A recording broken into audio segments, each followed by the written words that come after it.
Back during slavery, when black people like me talked to the slaves, they didn't kill him. They'd send some old house Negro along behind him to undo what he said. You have to read the history of slavery to understand this. There were two kinds of Negroes. There was that old house Negro and the field Negro. And the house Negro always looked out for his master.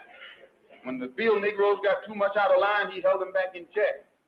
He put them back on the plantation. The house Negro could afford to do that because he lived better than the field Negro. He ate better, he dressed better, and he lived in a better house. He lived right up next to his master in the attic or the basement. He ate the same food his master ate and wore his same clothes. And he could talk just like his master, good diction. And he loved his master more than his master loved himself. That's why he didn't want his master hurt. If the master got sick, he'd say, "What's the matter, boss? We sick?" When the master's house caught a fire, he'd try and put the fire out. He didn't want his master's house burned. He never wanted his master's property threatened. And he was more defensive of it than the master was. That was the house Negro. But then you had some field Negroes who lived in huts, had nothing to lose. They wore the worst kind of clothes, they ate the worst food, and they caught hell. They felt the sting of the lash. They hated their master. Oh, yes, they did. If the master got sick, they prayed that the master died. If the master's house caught a fire, they prayed for a strong wind to come along. This was the difference between the two. And today you still have house Negroes and field Negroes. Yeah. I'm a field Negro. Welcome to another episode of the Nick and CJ Show. I'm one of your hosts. I'm CJ. What's up, Nick? Hello, my friends, my family. We are back. Another fantastic week of RBN. Welcome to the Nick and CJ Show on Monday. We got a lot of great content coming for you guys this week. Tomorrow, just early heads up, we're going to have a fire show. Fiorella Isabel, friend of the show, hosted the Combo Couch, does great stuff on RT as well. She's going to join us. I love her foreign policy coverage, as well as our friend Misty Winston, aka Activist of the Year, according to Independent Left News Network, right? But so that's tomorrow. That's going to be a fire panel. And I'm excited too. I'm going to get CJ in here before I start ranting. But I cannot emphasize how much how giant this is in terms of global geopolitical politics. I did a stream a few months ago where I explained how Lula, despite all his flaws, despite all our criticisms, he makes Bernie Sanders look like Ronald Reagan. And I'm being dead serious. And I'm going to explain that a little bit here soon, but go ahead, CJ, I'll pass it to you. That's even bad. It's worse because you say with all of his faults. So you're not even excluding it. You're saying include all his faults, and it's still better than Bernie. Do you guys understand? Once again, with all the faults that Lula has, he's been calling on the West to go to the negotiation table with Russia to end the Ukraine proxy war. And he blamed, and this is the receipt I'm going to get into later, he blamed Zelensky and NATO just as much as the conflict as he did Russia. He said, it's your guys' fault. Compare that to what Bernie is doing in AOC on this issue. He also is a staunch ally of Palestinian rights. This is what draws him the ire of many Western oligarchs. And I'm going to show you guys some of the Palestinian celebrations. Once again, the global geopolitical implications of this race, I cannot understate. Palestinians dancing in the streets. Indigenous people all over Latin America celebrating. Brazil is such a giant country and it's so important. It has like half the population of South America, the biggest economy in South America. Lula winning is such a giant shift. And that's with all the criticisms. I know all the criticisms. I know a lot of stupid criticisms. For example, people say Lula is a neoliberal. Let's get it correct, guys. Can we get Lula is to my right, okay? Lula is not as far as I want to go, but we got to be serious. We got to be intellectually honest. We can't be intellectually lazy. Lula is a social democrat. he gave a speech talking about how Brazil is one of the largest economies in the world, but we have a massive hunger crisis. And he implemented a wave of social programs. He believes in reforming capitalism through social programs, meaning investment in housing, investing in food. He said he wants to solve and end hunger in Brazil. This is a speech he gave earlier this year. He does that through social programs. Now, he's not all about completely seizing the means of production like we are. He's more of a social democrat. Now, Bolsonaro, when he took over, he privatized the national oil industry that Lula supported and propped up. So Lula was for nationalizing the critical infrastructure when he was former president. Now he kind of walked back a few of those positions. That's why people say he shifted to the right. But when it comes to economic, compared to Bolsonaro, who's a hardcore capitalist, austerity advocate, Lula strongly believed in a big welfare state, which is a good thing. That's more of the social democrat socialist. So it's literally not correct to say he's a neoliberal. It's not correct to say he's a pawn of the Democratic Party, because it was Joe Biden, the Barack Obama administration, that supported Bolsonaro and gave the Brazilian government the full support to lock him up in the first place. He's speaking out against the NATO war. There's a lot of criticism that we have of Lula, but remember, CJ, the age of us being intellectually lazy has to end. That's what I was saying yesterday. Let's have you hold it though for the segment. Yeah, let's have you hold it for the segment. I don't want you to spin because I want to be able to react, and I feel like I can't. I feel like I can. Yeah, that's my intro. I got a lot to say. I can do a whole stream. Yeah, but this is, as you can tell. No, as you can tell, because I do have a little bit to say before we get started. As you can tell from Nick's just zeal to get started. Like, this is a topic that riles him up, and it's a topic that riles me up specifically because then you have the pseudo left that's trying to project. You get what I'm saying? They're forced because they can't keep up their veneer without saying something. So some of them just say the word Lula and that's it. There's no other thing. They don't say no other. But let's wait. But I can't wait till we get to that part. I can't wait. You get where we're going. So I'm very excited about that segment too. But make sure you like the stream. Make sure we get some more people, or we get as many people as we can in for these discussions. We have a lot to cover, and let me just put that on the stream.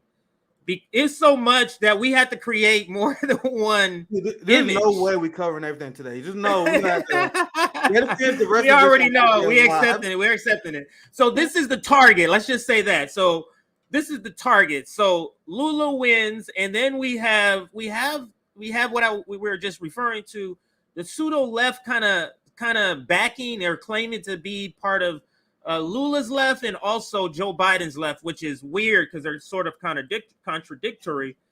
And then not necessarily in this order, but another story we got to cover, House Negroes. I know you kind of touched upon this with JB on his show, but we're gonna revisit that video, and I have some things to say. Just adding, just like people like Jamal Bowman, who I consider as a House Negro, also, and Stacey Abrams, and then we just have to make a comment on the cringe defenders of the ruling class, the Captain Save-A-Hole clan.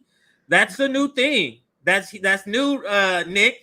So that's something we're gonna start using here. You guys saw our coverage of Nancy Pelosi breaking. That's literally nothing more than a comedic story. Jordan. Oh, wait, I said Captain Save-A-Hole. I mean Captain Save a Politician. Excuse me.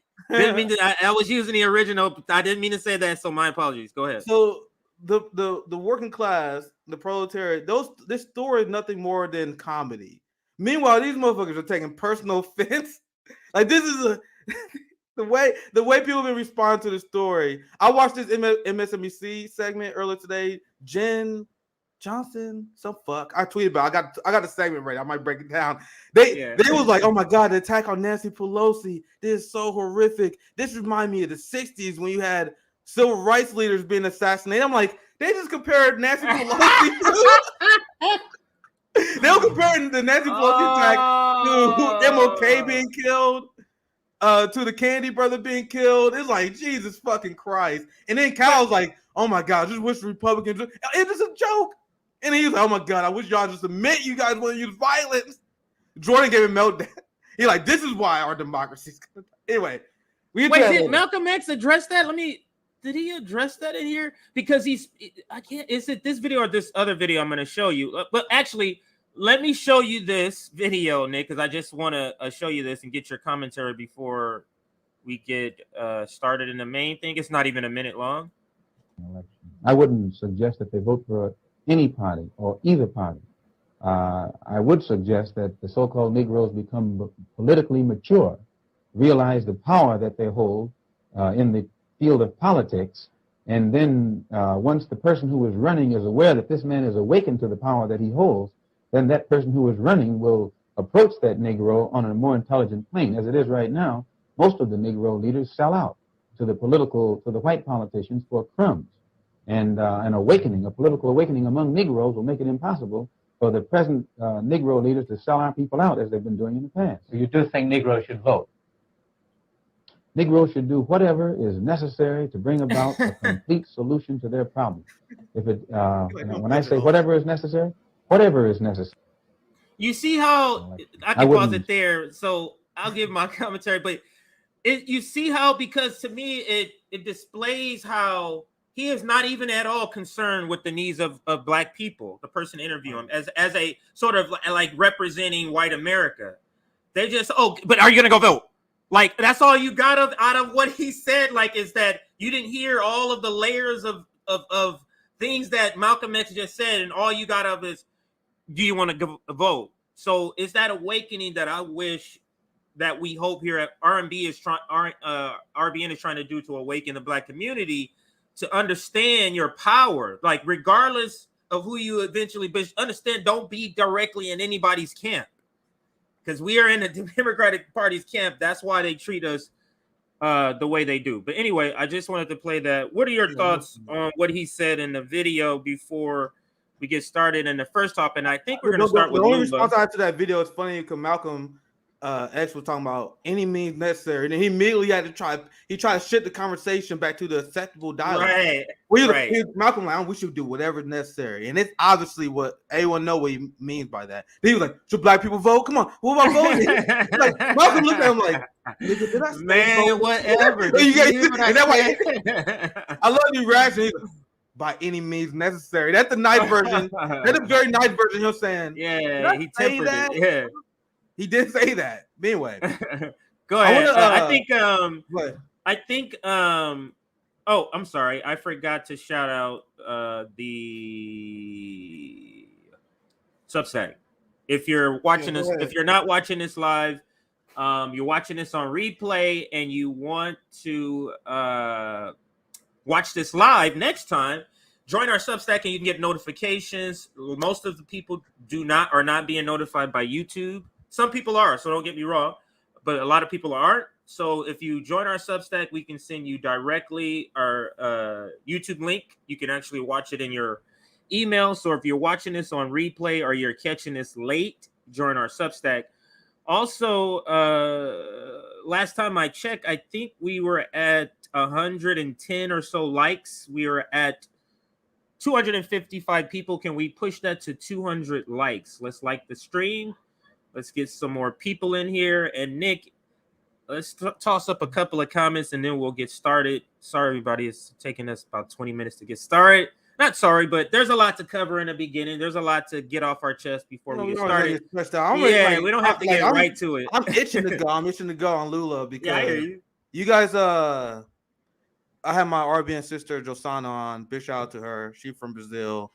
And I've been following the comeback of Lula for quite a long time. So this is a big moment. Don't let anyone get twisted here. And we can be realistic. We know our ideology when it comes to politicians. If Lula backtracks on any of the things I'm about to show you guys right now, and he's a disappointment, like Josana said, Josana gave you guys a reason why the working class in Brazil supported Lula. Black and indigenous people, including the evangelicals. So there's a lot of misconceptions about this election that we are about to debunk right now. Because I had conversations with Claudia, indigenous activist, who made a very strong argument that Bolsonaro was waging a genocide against indigenous people in Brazil. So Lula has a lot of flaws, but Lula winning is a giant win for the global working class. Are we clear? And I'm gonna explain what I mean here right now. So there are people, the dumbest people that you will find in political discourse are the people who say Lula only winning, the West is only accepting Lula because and only reason he's being Bolsonaro because the woke mob is supporting Lula. There's a woke liberal culture in Brazil, and the woke Democratic Party supported Lula. Let me explain. Do you guys know that Lula created BRICS? So the same people who will call out the U.S. empire, you got to understand, Lula created the apparatus that the global South is now using to resist U.S. Western hegemony.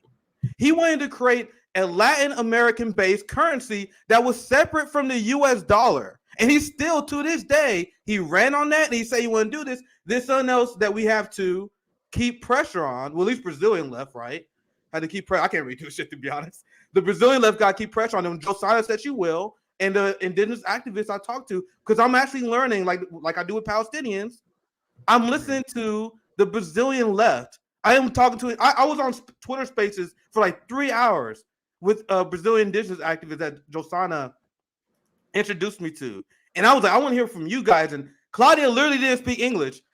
Josiah was translating like we did on the anti-imperialist summit. So I'm literally talking to the indigenous activists. One of them who Bolsonaro's government literally prosecuted. We had him on the RBN anti-war segment. I don't know if you guys remember. We brought a member. He was running in the House in Brazil, a local House race, and the Bolsonaro government targeted him, right? So I'm gonna explain you guys what so many white leftists and so many U.S. leftists are not understanding about this election and what makes it so important, despite all the criticism of we have a Lula. Here we go. For one, Lula, once again, he gave a speech and he's going to wage war against hunger. Bolsonaro has slashed social programs, completely gutted any social welfare program. He tried to privatize healthcare. And then you had public education. This is what really lost a lot of support that Bolsonaro had. He privatized public education. He's trying to go on like a Pell Grant program like we used to have in the United States. Because in the United States, you used to be able to take Pell Grants, and then you can pay for your college. That was Bolsonaro did. Bolsonaro literally hired and propped up giant police forces. He created a police state that was going after people who criticize his government. That's why they was going after Glenn Greenwald, who needs protection. Now, an important point I want to get to, I'm ranting too much. An important point I want to get to this is the class warfare element, which rebukes a lot of the like woke mob talking points. Do you guys know that Lula, about 2/3 of his support come from the poor and working class? There's this misconception that the right they made up with that Bolsonaro is this populist. That Bolsonaro is a Trump-style populist who is carrying the will of the working class in Brazil. There is nothing further than the truth. Just like I explained in Venezuela, you had a class war in Brazil. Lula's support, what brought him in government in 2004, and what led him to victory, despite him being in prison, is the black, poor, and indigenous population of Brazil. So CJ, guess what a lot of liberals and whatever you want to call them, what they do, they say, well, Lula only won because the woke mob. You mean the indigenous and black people that supported Lula? You see, I'm glad you did that segment about woke, because you see how they weaponize woke, and they're like, oh, well, black and indigenous people support Lula, so you must be advocating for a woke agenda. And even they would say evangelicals support Bolsonaro, which is 100% true, but that's still a class war. When you look at the data, black and indigenous people are also extremely religious. Lula dominated with the black evangelical vote, even. Yeah, because people don't realize that Brazil, they are very conservative, socially. They're very conservative. Yes. They're very. Lula is not for abortion. You can't be for abortion. Right. So they're very conservative from that standpoint. So they're like, if there could be a religious left, that's who you would see them as. So go ahead. I'm gonna try to go through this a little bit faster because I got so much to say about this. Okay. You had Go ahead. Bolsonaro, despite the narrative that comes from mostly Trump people and the people who support the fake right populists, where they pretend that Bolsonaro is this populist fighter, that is not. It's not true. There's a reason why you see all, and I covered this on the show before with Carlos and QS and Mene. You had all these famous Brazilian fighters. Some of the ones I really like Anderson Silva. Anderson Silva came out and supported Bolsonaro. Yeah, I remember you want to know why? Because Anderson Silva is a multi-fucking millionaire. Wanderlei Silva has mansions in the United States. A famous Brazilian fighter who's a hardcore Bolsonaro supporter. He's a multi-millionaire. You had all these multi-millionaire celebrities and athletes come out and support Bolsonaro, and the people, oh my God, look at this popular support of Bolsonaro, ignoring the entire indigenous and black working class, literally the 2/3 of the voting population that supported Lula. So I want to emphasize the class warfare that was a giant part of what led Bolsonaro to end losing, because the working class rose up to fight against Bolsonaroism. And this is this receipt I'm showing you right now.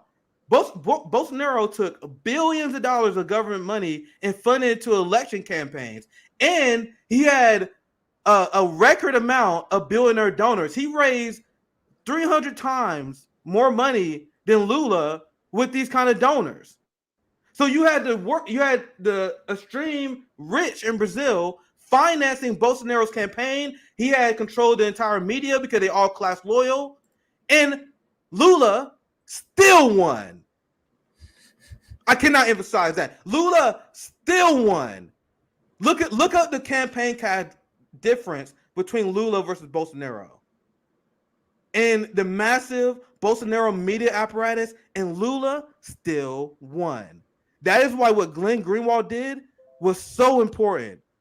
It's a lot of people don't know how Glenn Greenwald is connected to this. You may know more than this about me, so I'm gonna let you explain it. I just know kind of surface level, but Glenn Greenwald is responsible, or is reporting for freeing Lula. Go ahead if you want to take so Lula and his fascist government, because they literally are fascists, they literally went after political opponents on false charges that was exposed by Glenn Greenwald's reporting. And then that led to the Supreme Court of Brazil throwing out all charges, which led to Lula now be able to challenge Bolsonaro now, which is why it's particularly disgusting, because to this day, you will see, this is more on the right wing in the United States, the Trump people. They will say, oh my God, you got this guy who was prosecuted for corruption crimes. You mean the corruption crimes that Bolsonaro government completely made up? And then, CJ, I want to explain. I know I'm ranting like a motherfucker, but I've been waiting for a year. Go ahead. I've been waiting for a whole year for this fucking election, guys. I've been waiting for this. So you have Bolsonaro and you have their people. They propped up by the millionaires in Brazil. Let me get back to the receipt. Bolsonaro campaign relies on secret payoff to win Brazil elections. So you have, I'm trying to remember exactly where I left off there. You have Bolsonaro. He pretty much, he's supported by the bourgeoisie Brazil, the media apparatus, and he pretty much bought the entire election. And Lula still won despite that. And this is extremely important because they made these fake corruption charges, and this is the only reason why Bolsonaro was able to stay in power. Because if Lula was able to run in 2018, he would have got destroyed, and everyone knew it. So that's why they created these corruption charges. And low key, if you look at Washington Post and New York Times and the neoliberal coverage of this, they were saying that, oh man, it didn't matter if Bolsonaro put those charges on Lula. He still would have won anyway. Look at the massive support that Bolsonaro has among the grassroots. The grassroots. So they'll shoot that away. They say, well, even if they run, Bolsonaro probably going to beat him. Lula and his left wing, crazy social democrat ideology is unpopular. So it was extremely important for Lula to come back and win, because that destroyed that narrative that they've been cooking up, that Lula is corrupt and extremely unpopular from Brazil. So I want to get back. I'm trying to go. I need to go through this a little bit faster. So I want to explain this to you guys too. And this is why I'm very excited about this. despite all the criticisms we have of Lula, right? You see Palestinians. Sorry, let me get the receipt. You have Palestinians. This is just one example all over the world that is cheering for the victory of Lula. Now, I explained this concept with Benjamin Netanyahu, who's friends with Kamala Harris, by the way. Benjamin Netanyahu is without a doubt worse than Trump. Everything that they say Trump is, Netanyahu was, like, straight up. He was straight up he was literally an ethno-fascist. And that's what they say Trump was. And Netanyahu unapologetic was that. That is Bolsonaro. We had Glenn Greenwald on. He explained the same concept. He'd be like, as bad Trump was, Bolsonaro is everything Trump said he was, but more.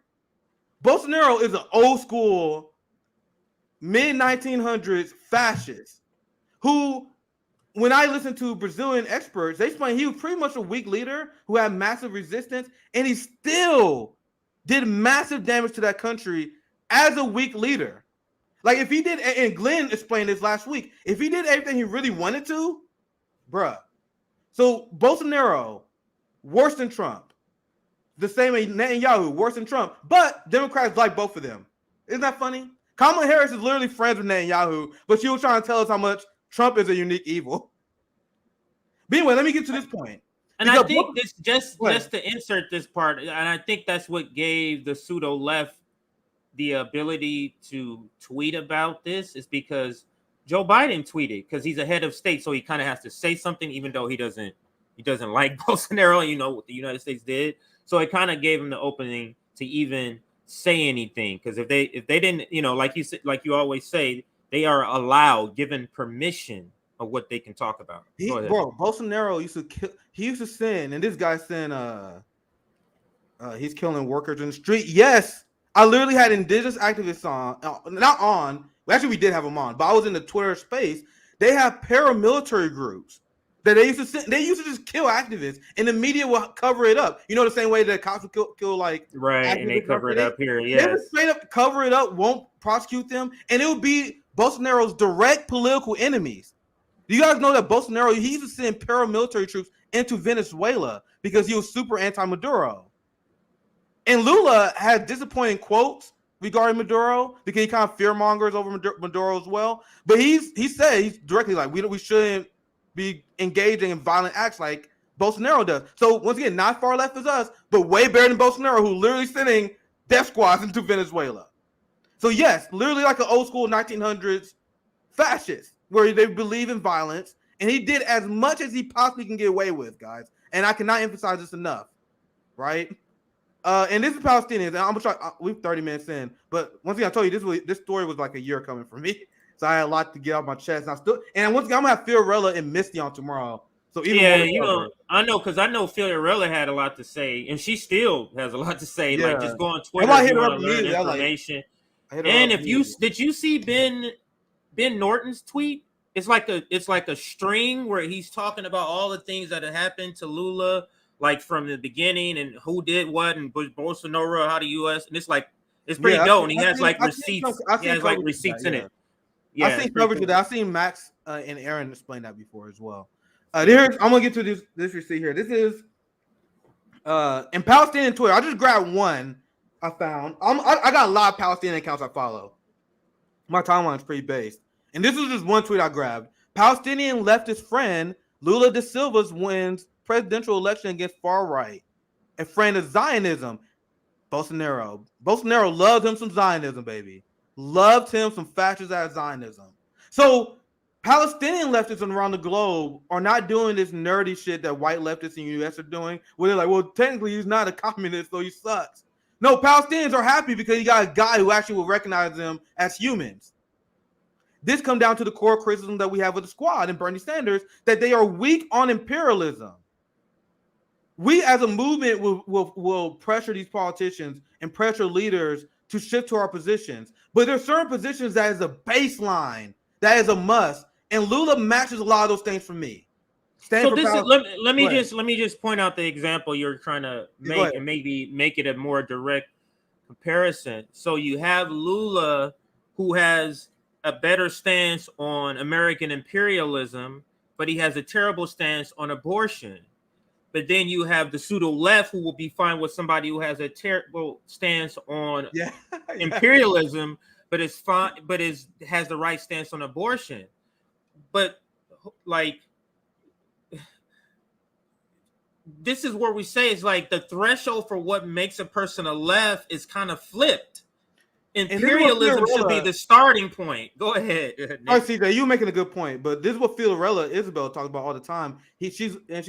And credit to her in the combo couch. They go to these places, and I was talking to Pasta before. I'm gonna go down there, maybe next year or maybe 2 years or so. That's definitely something that's coming in the future, because she's talking to these people, and the people who just say that, oh, Lula won because of the woke left and U.S. support. She's like, y'all don't understand. Y'all don't know anything about Brazil.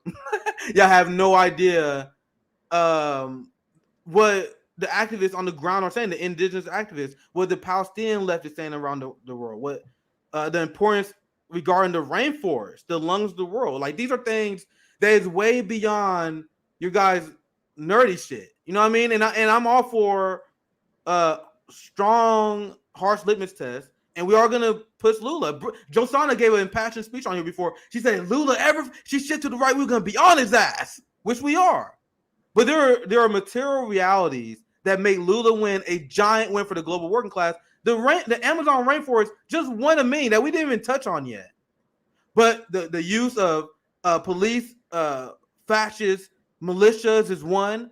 The assault of the police force in Brazil, which is the worst police state in the world. Like, I talk about the U.S. police state.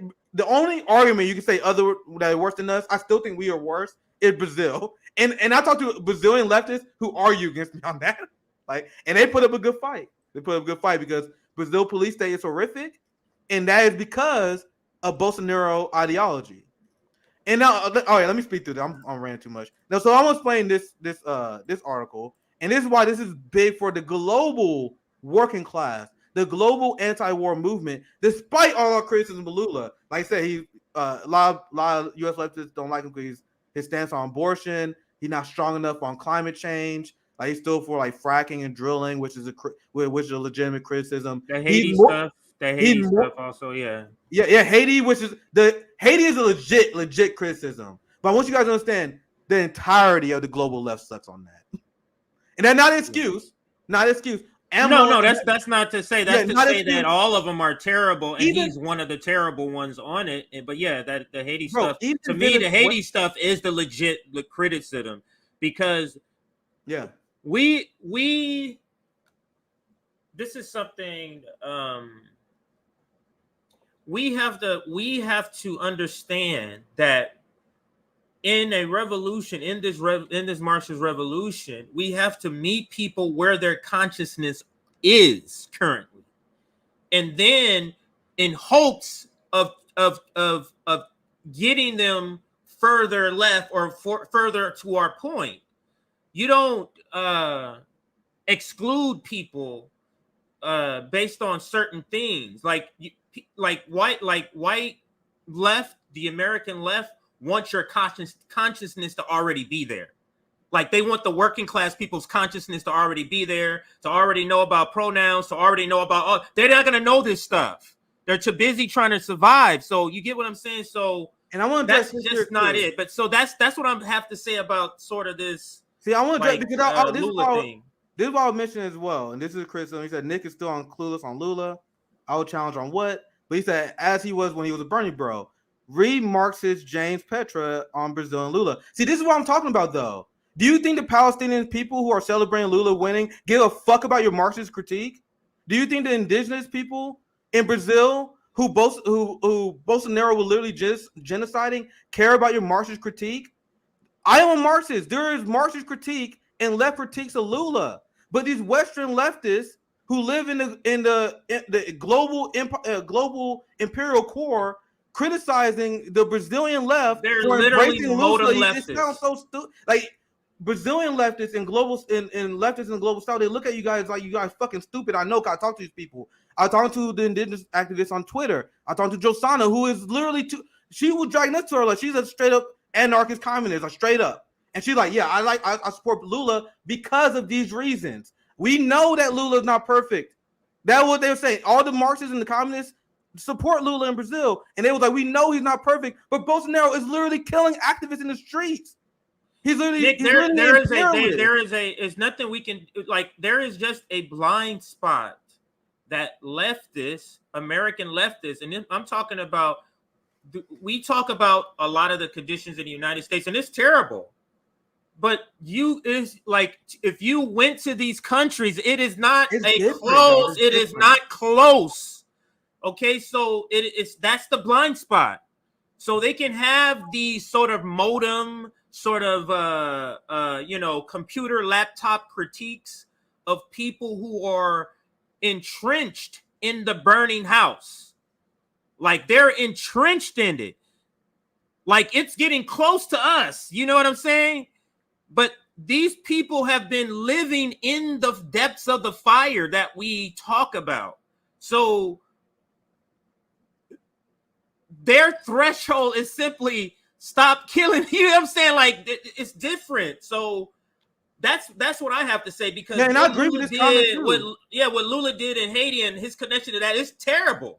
It's terrible. And I agree with this comment where he said, bro, Nick, Palestinian indigenous Brazilians will unfortunately continue to face the most brutal oppression. The way forward is to abolish capitalism. Electing Lula is a good step, not a solution. I agree with everything you said. That's not pushback. Part, yeah. No one is saying Lula is a solution. We're saying this is a giant step in a positive direction for the global left, which is a fact. And I'm about to explain to you guys why. Let me give another example. Just an analogy. It's like this, Nick. You are an abolitionist. You want to abolish the prison system, but the conditions of the prison system are as such is that you would say, yes, let's fix up the prison so that they're not living in like squalor. They're not living like slaves. You get what I'm saying? Like, yes, I would prefer a prison that has running water. I would prefer them be in a prison, but that's not us saying that's our choice. We're saying, yes, we want abolition, but in the state where we can't get it, is it okay to upgrade this prison so that we can spend some money to upgrade it so that at least they have running water, they have a bed to sleep in, they ain't in cold. You know what I mean? Like that's not a final position. Go ahead. Yeah, I see. There's like almost a civil war in the comments, and this is what I'm talking about. I'm gonna read this last comment. I'll move on, and then I'm gonna continue to make my case. This guy Jao, that sounds like Portuguese name, right? This comment shows how you guys are clueless. Like, he wanted people that he have our side. How you guys are clueless about our history. And once again, I told you guys, I got my information from Josana and the Brazilian leftists I know on Twitter that I communicate with. And this guy said, I'm a member of the Brazilian Communist Party. And the lens that you guys are judging Lula are completely wrong. Nick is pretty on point. He's talking about the lens that you guys are using the U.S., the state of the United States, in our Overton window to judge other countries. Listen to Fiorella. We're going to have Fiorella on tomorrow. And Pasta, when he debated Jackson Hinkle, he explained, you guys are using U.S. politics lens. You got to look at their struggles, their history, the context of what's going on, and then make your decision. And many communists in Brazil, many people that to my left probably in Brazil was like, considering everything they've been through, considering the material reality they live in, we're going to support Lula. And then we're going to fight him every step of the way once he get in. That's what Josana said, and that's our ideology. So don't get it twisted. This is not me coming out and saying that Lula is the truth, that we got to fall behind on Lula. We got to push him. So I think I'm going to move on because that's good discourse, good dialogue between the community. No, this is the reason why I like to have a lot of people when I always push, like the chat, like the shit. So like it right now. Like it, because the more people we have, now we just happen to have a discussion, a topic, which is Lula, where there are a lot of differing, varying nuances, opinions on him. So we like this. That's why we're not afraid to put up people who have an opinion who is different than ours. I think we've discussed 2 of them so far. This is all fine. And this is not, disagreement doesn't mean like anything beyond this is just a disagreement. So go ahead, Nick. So I'm gonna continue with my receipt to show you guys why I think this is a good thing for the global left, whether you guys disagree or not. And I'm gonna show you guys exactly why. Palestine is one thing, but I've been covering Iran and U.S. and these are things that a lot of you guys don't cover. Like a lot of people don't know about. Like the United States assassinated an Iranian general, and ever since, especially since Trump, we've been escalating ever since the beginning. Ever since with Bill Clinton, but with Trump, with the Iran deal, it really escalated. Where Trump put a hardline stance on Iran, and he forced all the West allies to fall in line because that's the rules-based world order that we live under. Where UK fall in line, Israel is even pushing US to the right even more on Iran, and Blinken and Mike Pompeo is more than happy to fall in line. So Biden and the neoliberal establishment was even calling out Trump's Iran policy as being unhinged when he was in charge. Biden was like, oh my God, we're going to get back in the Iran deal. We're going to normalize relations with Iran. That's what he was saying on the fucking debate stage. Bernie used to give stunt speeches like, yo, you got to vote for Joe Biden because you're going to get back in the Iran deal. That's what he used to say.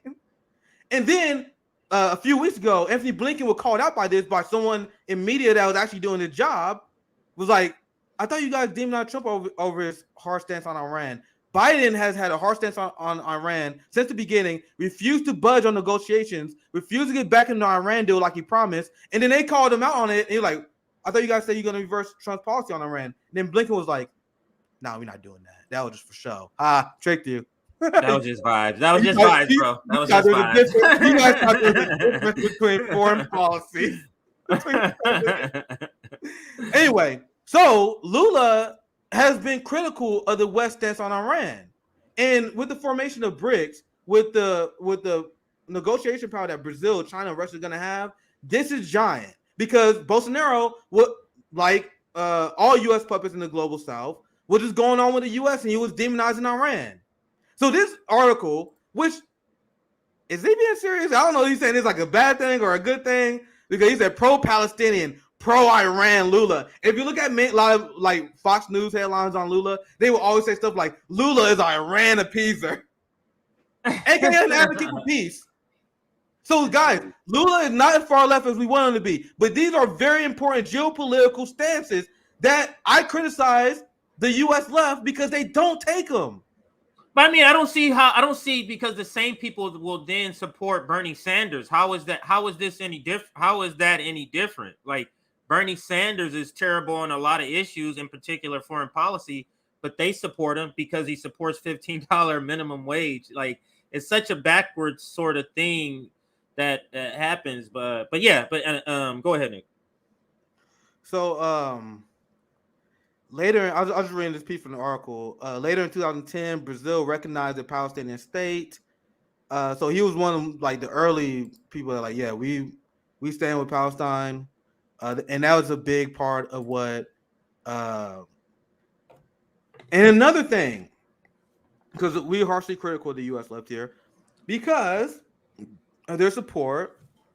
And this kind of transitions to another part, another kind of segment we get into regarding the U.S. left pretending they support and they like Lula. Like, bro, you guys couldn't be further apart from Lula. I'm gonna pull this receipt. Where is it? Yeah, I'm gonna put this up. Because remember, you had the letter that came out that the progressives backtracked on, and then the progressives that call out AOC, Ilhan. These people are now like Ilhan took the fight at these people and called them Putin puppets. AOC said that Jose and his people was repeating Russian talking points. For people that's calling for peace, they denounced. Bernie went on corporate news media to publicly denounce advocating for peace against Russia. Now all these people are like tweeting Lula. Oh my God, Lula's the greatest. Dude, Lula's position ever since the beginning of this war has been advocating for peace. This is Lula's form. I grabbed a snippet from here it is. Actually, this is the article I was looking for. I don't know why I lost it in my bookmarks, but this is the article I grabbed, and this is the passage regarding the Ukraine war. He said Lula has a disposition and track record.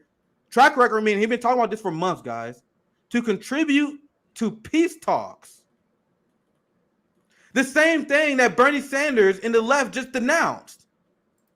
The same thing that the Bernie Sanders leftists, the NATO left, they call us Putin sympathizers and Putin puppets for the same thing that Zelensky advocate for. That Lula advocate for. So once again, Lula is not as far left as we want him to be. But this is important for geopolitical politics. Are we clear? Brazil ex-president Lula claims Zelensky equally to blame for war.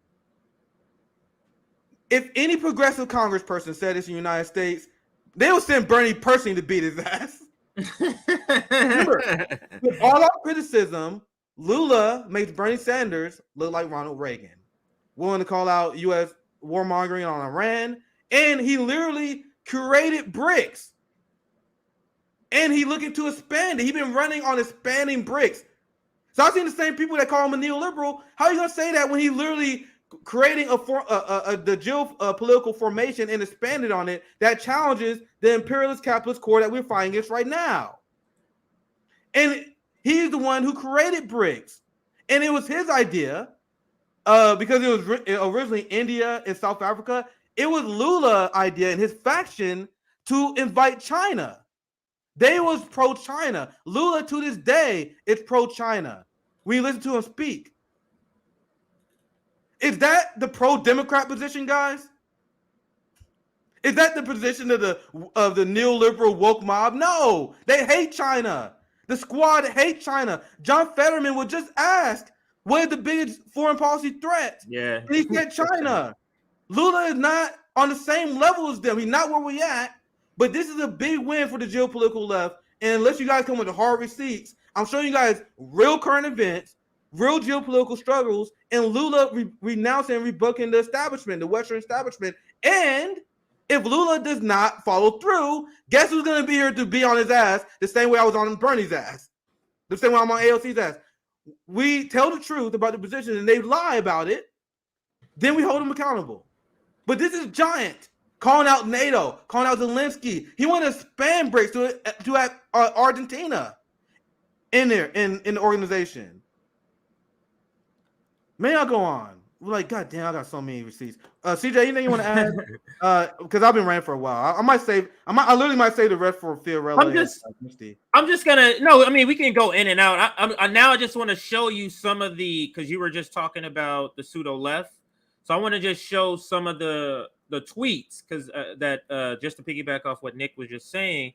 So let's show some of the tweets that the squad has put out, and it's so funny, Nick, how they have to code it this way. Let's start.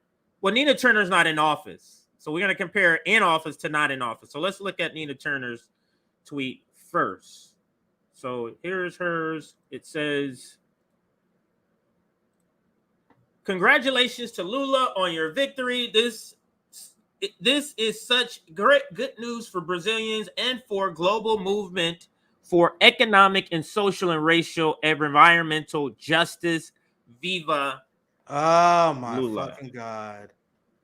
Oh my and guys, there's so many of these too. Do you have AOC's tweet as well? Yes. Oh yes, I have that. I don't mean to pick on her immediately, but you know we all know Nina's full shit. But AOC just tweets out Lula. Because I think AOC have no idea who Lula is. I will not AOC, you just I have it right here.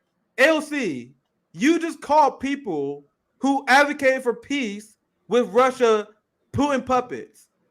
That is Lula positions, ma'am. Do you think Lula a Putin puppet? Do you think Lula is repeating Putin talking points?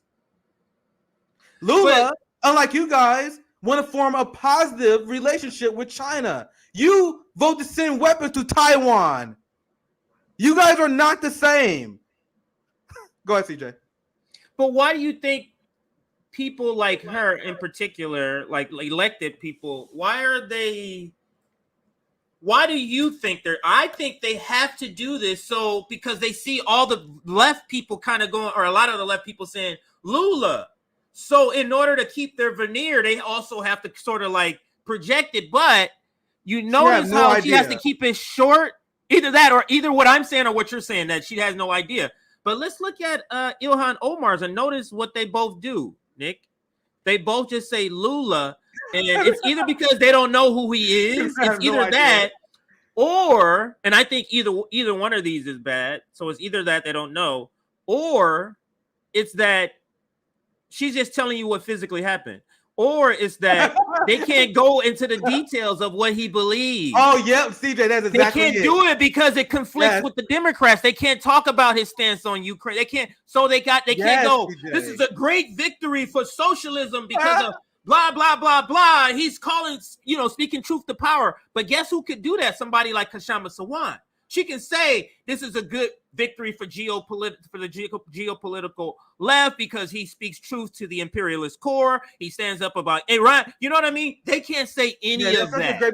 Can you imagine? There's no way Ilhan Omar is going to tweet out, "Yes, Lula wins. This is great because now we can expand on BRICS and challenge NATO." Right. They can't.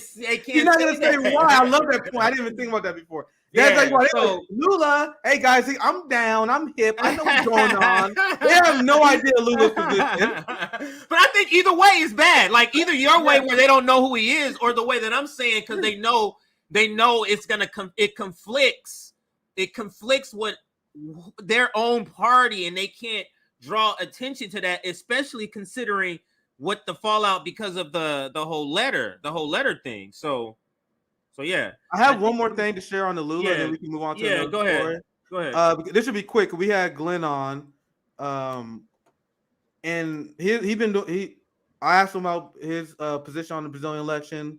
He kind of agreed with me, right? And there's this narrative that Glenn is like this hard right winger, and there's definitely positions that we can disagree on like on social issues and stuff like that. But Glenn has always been a champion of the left in Brazil. Literally, his reporting helped get Lula out of jail. But liberals hate Glenn Greenwald. I even saw a bunch of shitlibs that saw Glenn was on RBN. They was like, "Oh my God, RBN sells out." Like that what did it for him. Like they saw Glenn Greenwald on RBN. Like that's it. You guys went too far. So Glenn understands the material reality of Brazil. That's why he supports Lula and always have. Just letting you guys know. For the U.S. leftists that's sitting here in the armchair, not really understanding the reality of Brazil, Glenn understands. That's why Glenn did what he did to get Lula out. But there are and it's like it's a complete circle. Like the same people who have Trump derangement syndrome, the same people who had Jimmy Dore derangement syndrome, are the people who had Glenn Greenwald derangement syndrome. They do have. It's really the same people. Like Jordan, he hates Jimmy and he hates Glenn. Jank hates Jimmy, hate Glenn. They all have Trump derangement syndrome. You gotta see how that circle is always complete. And the reason why they hate Glenn is because the real reason, at least, is because he debunked Russiagate, which they were super invested in. That's the real reason. They make a lot of bullshit to cover that. I just want you guys to understand. That's why we didn't fall for that. We didn't fall for it here. So it's to the point where there are people that were saying stuff like, and this is just one of many tweets on Twitter I saw, showing how unserious. I saw social democrats that hate Glenn because he criticized LC retweet the same thing. I saw a big tweet from a big LC bootlicker that will keep unnamed that had like 2,000 likes. I wish I would dug it up. Actually, I can't because she blocked me. That's why I can't find it. I just saw the screenshot. Where she was like, haha, I know Glenn Greenwald is sad that Bolsonaro won. That Bolsonaro lost, I mean. And this is another one. Look, 5,000 likes from Shitlib Twitter. This evening, spare a thought for Glenn Greenwald and how bad he must feel at Bolsonaro loss. I'm just feeling luxurious in the thought of Greenwald being generally miserable. Being miserable. It's a fun... Guys, they hate Glenn so much because of Russiagate. And because he called the Democratic Party. The same way you see the unhinged hate for... These same people hate us. These same people hate Breonna Joy Gray. They hate Jimmy Dore. Anyone who speaks out against the war machine and against the Democratic Party in particular, they hate. So I give these people benefit of the doubt because we got the same enemies, right? So you guys, most of you guys know why this is ridiculous at face value, right? You know, Glenn Greenwald had to have a security detail when he worked at Intercept. I don't know what the situation is now, but this is well known. When he worked at an Intercept, they literally provided a security detail because there was literally real threats that Bolsonaro might send a fucking hit squad and kill Glenn Greenwald. that was real. Like threats on his life. The Bolsonaro government and the right wanted him dead. Meanwhile, the deeply unserious social democrats and liberals in the United States pretend that Glenn Greenwald was sad. I'm showing you guys this just to let you guys know how bad the knowledge of Brazil is in this country. And this is Edward Snowden. And among many people who had to correct the record because so many people were saying this, guys. Like, so many people were saying this. Glenn was literally trending on Twitter. And Edward said, Glenn Greenwald broke the story that freed Lula from prison. For that same reporting, Bolsonaro sought to put Greenwald in prison.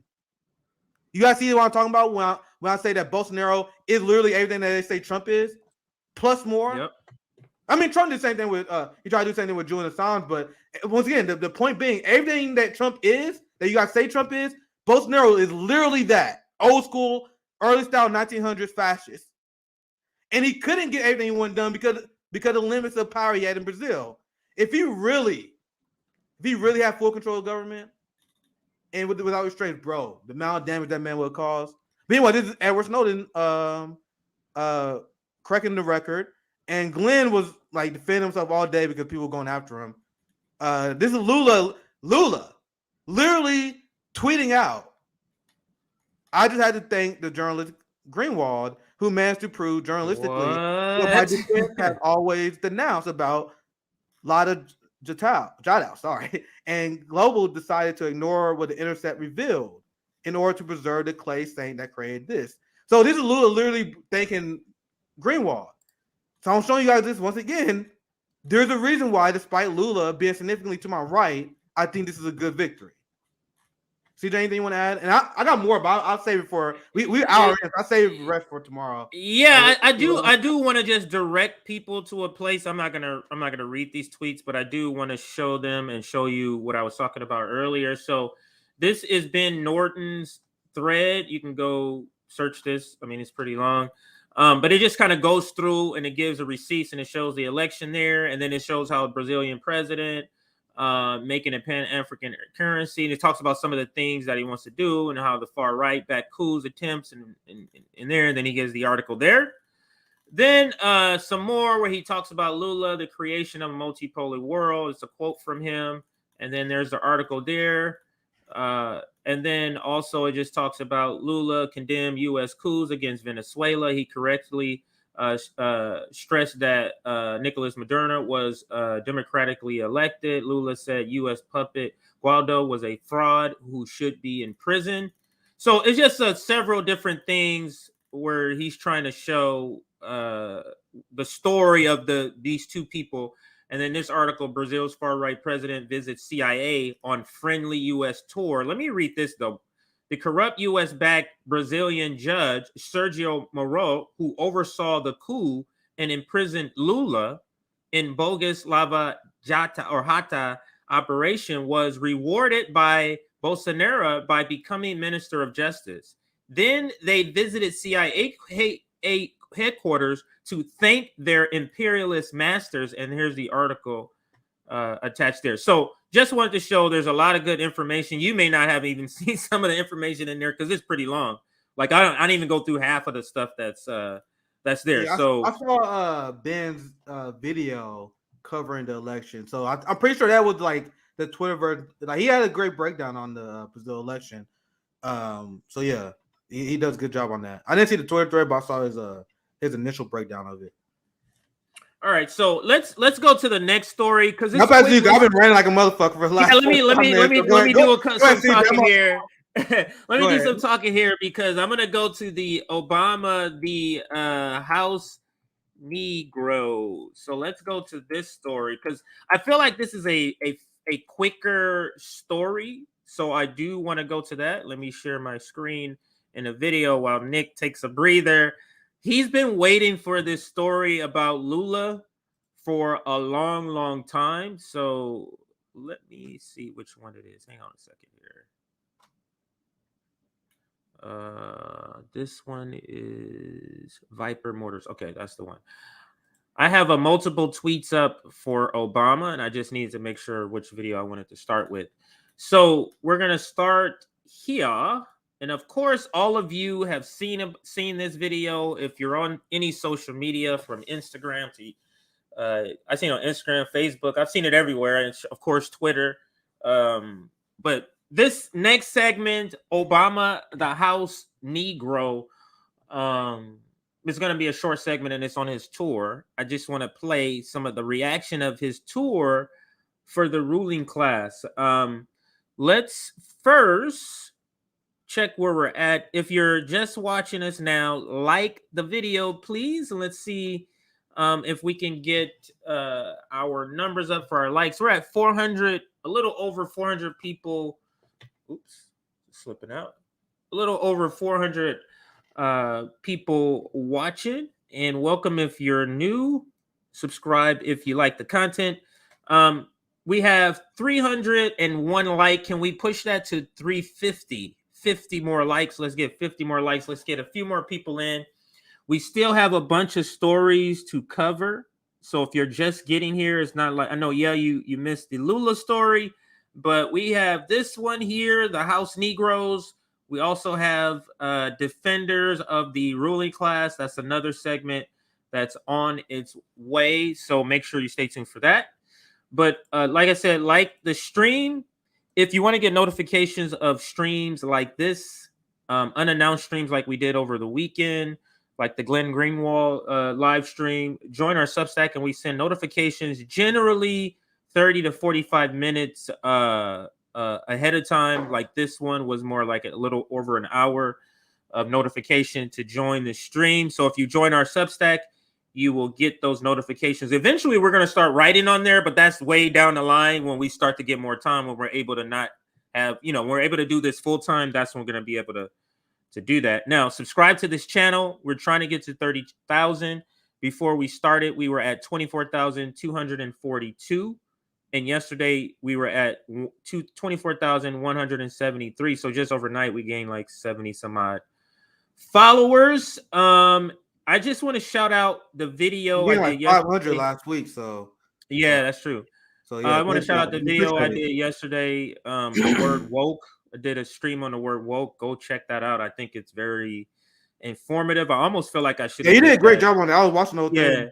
I almost feel like I should have did that for I Am Revolution, because we have to sort of break down the narrative that they're trying to give us. So let's get back to the story. I know you covered this already, so I know chime in when you want, but I just wanted to cover this Obama, the House Negro, and let's play this part, and then we'll talk about it.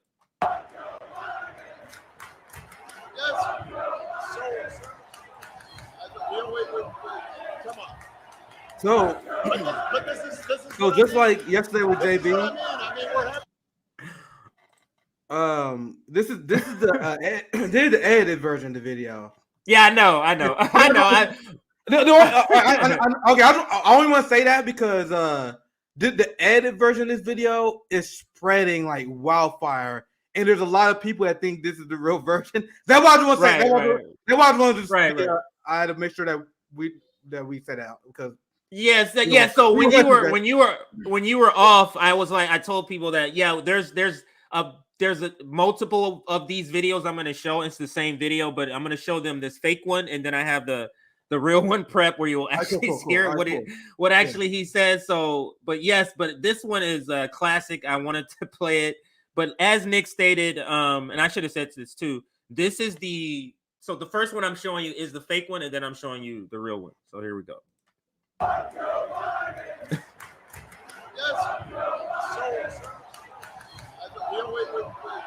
on. But this is what I mean. This is what I mean. I mean, we're having a conversation.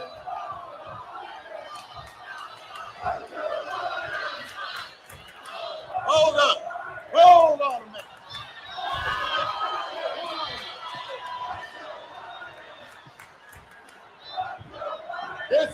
Nick, if that really happened, that would have been glorious if that really had happened. But like I said, that's the fake one. So one thing is like if it was real, I'd be like the one thing that gave me pause when I first saw it, I was like, if there was people there saying fuck Joe Biden, Why wouldn't they just say fuck Obama since Obama's there? Right. Anyway, go ahead, Steve. Go ahead, CJ. Or I thought the same thing. That is funny though. It is funny. Yeah, but I love playing that. I love playing that. But all right, so let's show the actual video right here. This is why I was trying to make sure I got the right one, because it wouldn't have played well if I played the actual one first and then this one. But let's listen to what actually happened during this confrontation. So let's listen. Yes. So, sir, wait, come on. But this is what I mean. This is what I mean. I mean, we're having a conversation.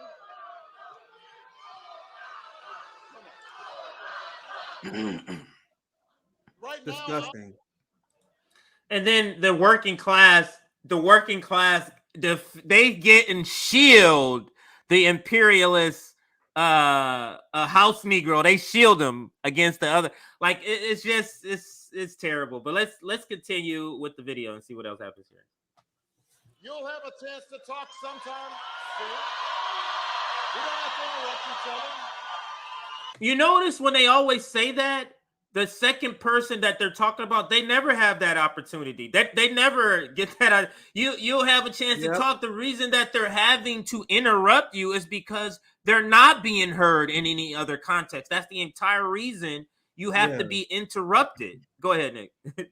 That's the script and strategy that they use that trick people and shows that the United States is the most propagandized country. Is not even close. How does that even make sense for a guy who literally stunt speeching to say this is a conversation? If you can find an antonym to a conversation, I would think it'd be like a stunt speech. That is literally the opposite of a conversation. That's one guy just feeding you information, and then these politicians, these members of the ruling class, they think you're being rude because they believe that they have a position of leadership and privilege over you. And you will see in this video, he bring up like, you wouldn't yell in the workplace, wouldn't you? That's a fraudulent slip. Yeah, you see, because that's him accidentally showing how he view you. Hey, I am speaking, and you are an employee in the workplace. Shut the fuck up. I remember as a car salesman, our general manager would give a big speech every Sunday and every Saturday and Friday morning. When he spoke, no one was expected to speak to talk while he was speaking because there was a hierarchy in the business where the manager is above us. Obama views the social hierarchy as him being above you. So when you're up there talking, you shut the fuck up. There's a one-way conversation, him talking to you. That's why rules-based is such a thing that they go by. You have to stay in line, get in line, in order. You can't get out of line. It's so weird. But anyway, let's continue with the video. Where was I? Right here. You don't have to shout each other down. It's not a good way to do business. It's not, you wouldn't do that at a workplace. If you wouldn't just interrupt people in the middle of a conversation. It's not how we do things. So the analogy would be, for me, if in the workplace they're giving a training on a new system we have, Nick, at Bank of America when I worked there corporate, right?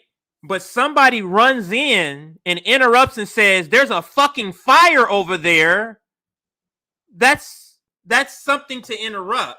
Or if somebody says there's a fucking comet that's coming, or if somebody says there's a fucking plane that looks like it's going to crash into the building that's coming, you get what I'm saying? It's like civility politics means it tamps down all of that.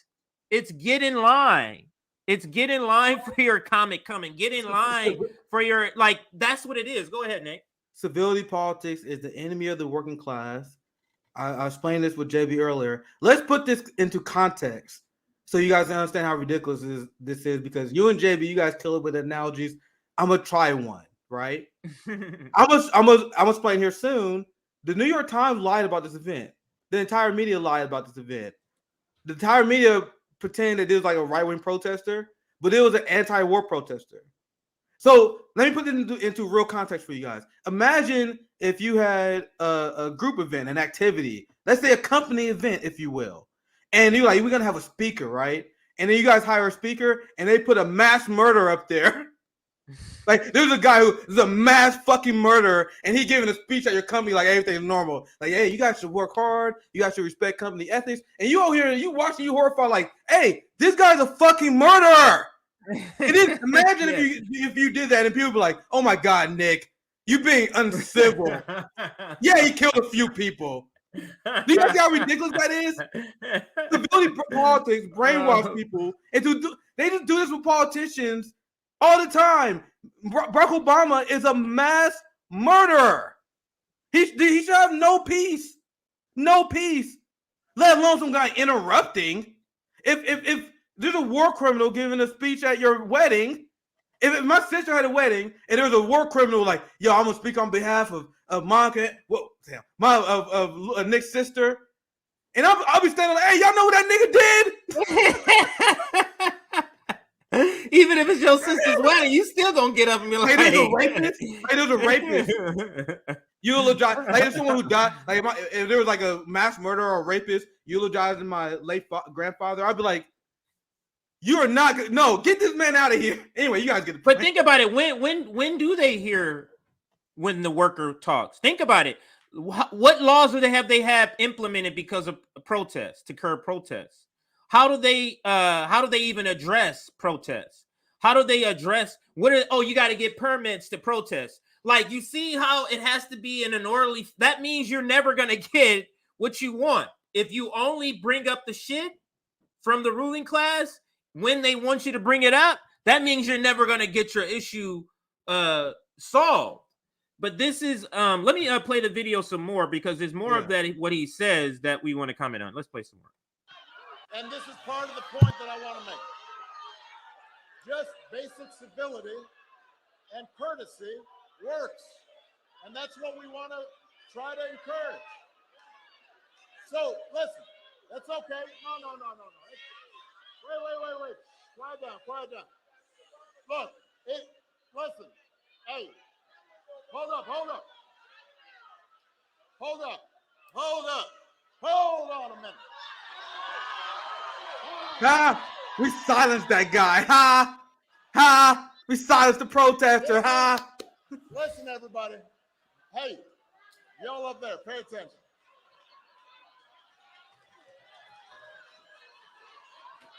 Here's what happens. Listen. No. I mean, this is part of. Not only is this an example of what I'm talking about, but it's also an example of how we get distracted. Don't talk about the war crimes. Suddenly, y'all ever see that movie Up, that Disney movie? Right, remember that's dog, and the dog's talking, and that squirrel, and they turn, and that's us with politics. You see how he just distracted everybody from war protests? You see how beautifully he just distracted everybody from war. This is the reason why we did a stream and saying this guy is one of the most dangerous people out there. Because look how he makes imperialism look.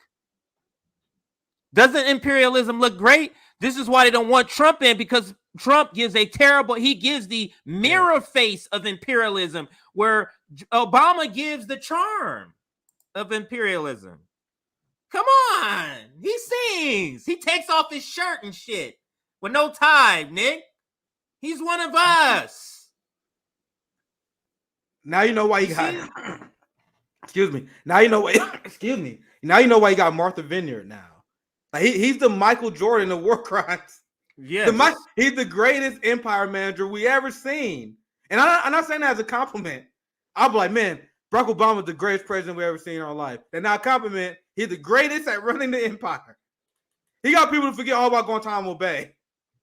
But he ran on closing it. And then he's like, we ain't. But he just started giving speeches. That was just vibes, everybody. That was just vibes. No one gave me like, why you talking about Guantanamo for, nigga? Fuck that shit.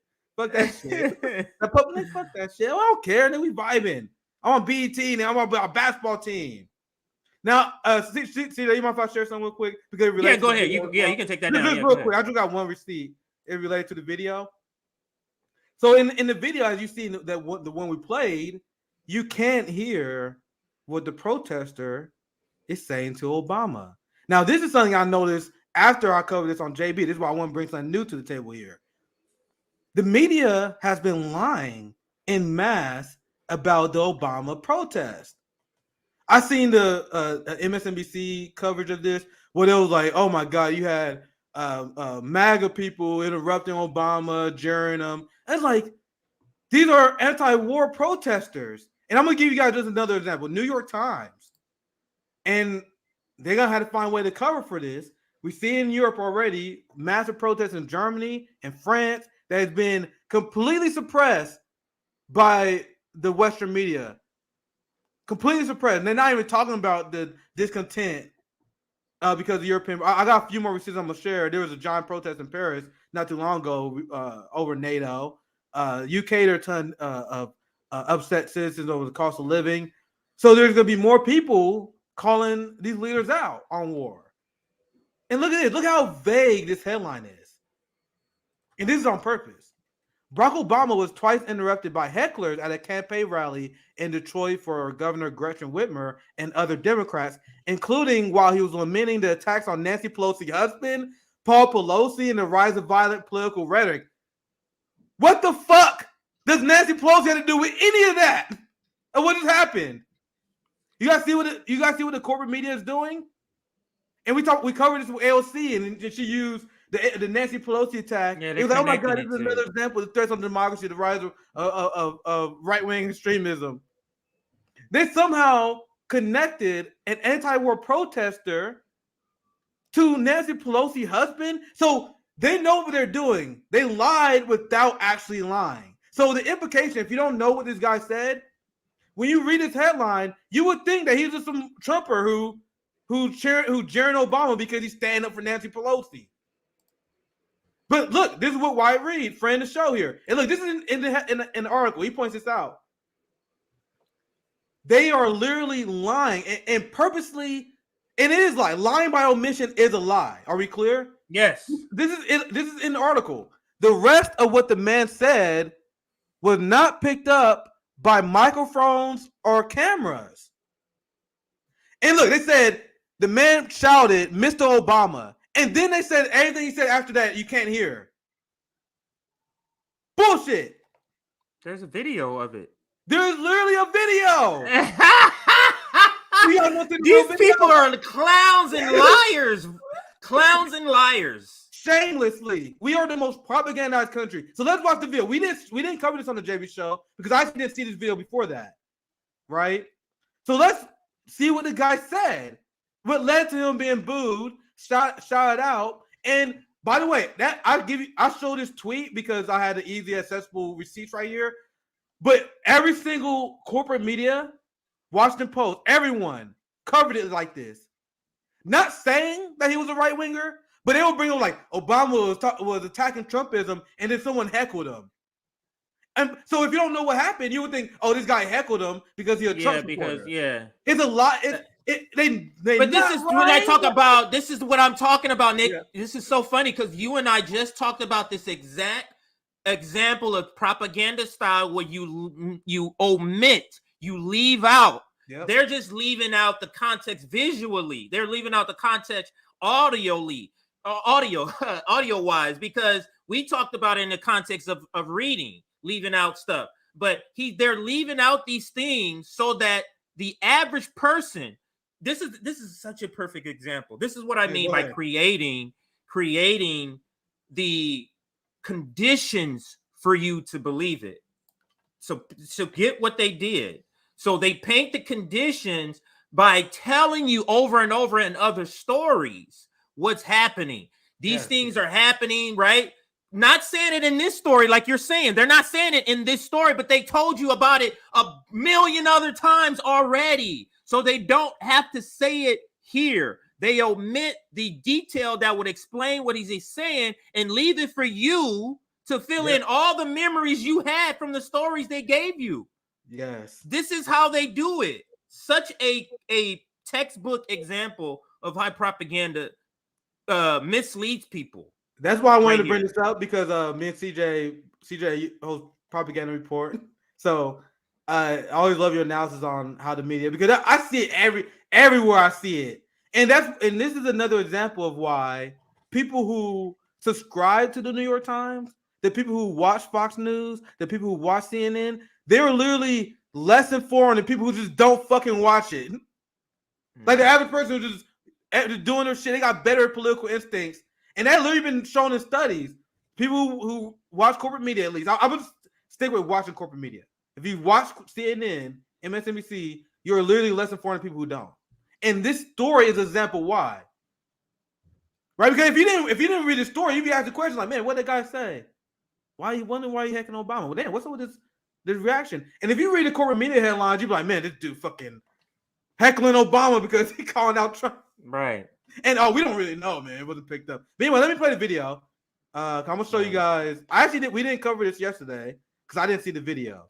So this is you actually see the guy he actually protested over. Once again, we had Jose on, and he's the one that explains that these are two people you're friends with that called out Obama for his role in instigating the Ukraine conflict. And go ahead, try to prove me wrong. Find any corporate news media story on this event that brings that up. None of them do. They just say, oh, Barack Obama was heckled by, this is an example of rising extreme rhetoric that because Donald Trump is responsible for this. I feel that's literally how they're covering this. Anyway, let's watch the video. I think let's play the video, yeah. Let me know if the video don't play. I'm still messing with the settings on here. If you don't hear it idle, just let me know. But I think okay. You overthrew Ukraine in 2014. You overthrew the legitimate Ukraine in 2014. Now, do you see why the corporate news don't want to tell you what they said? Anyway, let me continue. About your plans for nuclear war with Russia. Stop provoking nuclear war with Russia. You're going to kill us with nuclear war. Russia's the enemy. Do you hear that warmongering shit, lib? Russia is the enemy. This guy is protesting against nuclear war, and an Obama supporting shit lib was like, no, we want nuclear war. Russia's the enemy. No, I'm going to rewind in 5 seconds. I literally did not hear that before. That's why I'm reacting like this. I literally didn't hear that part.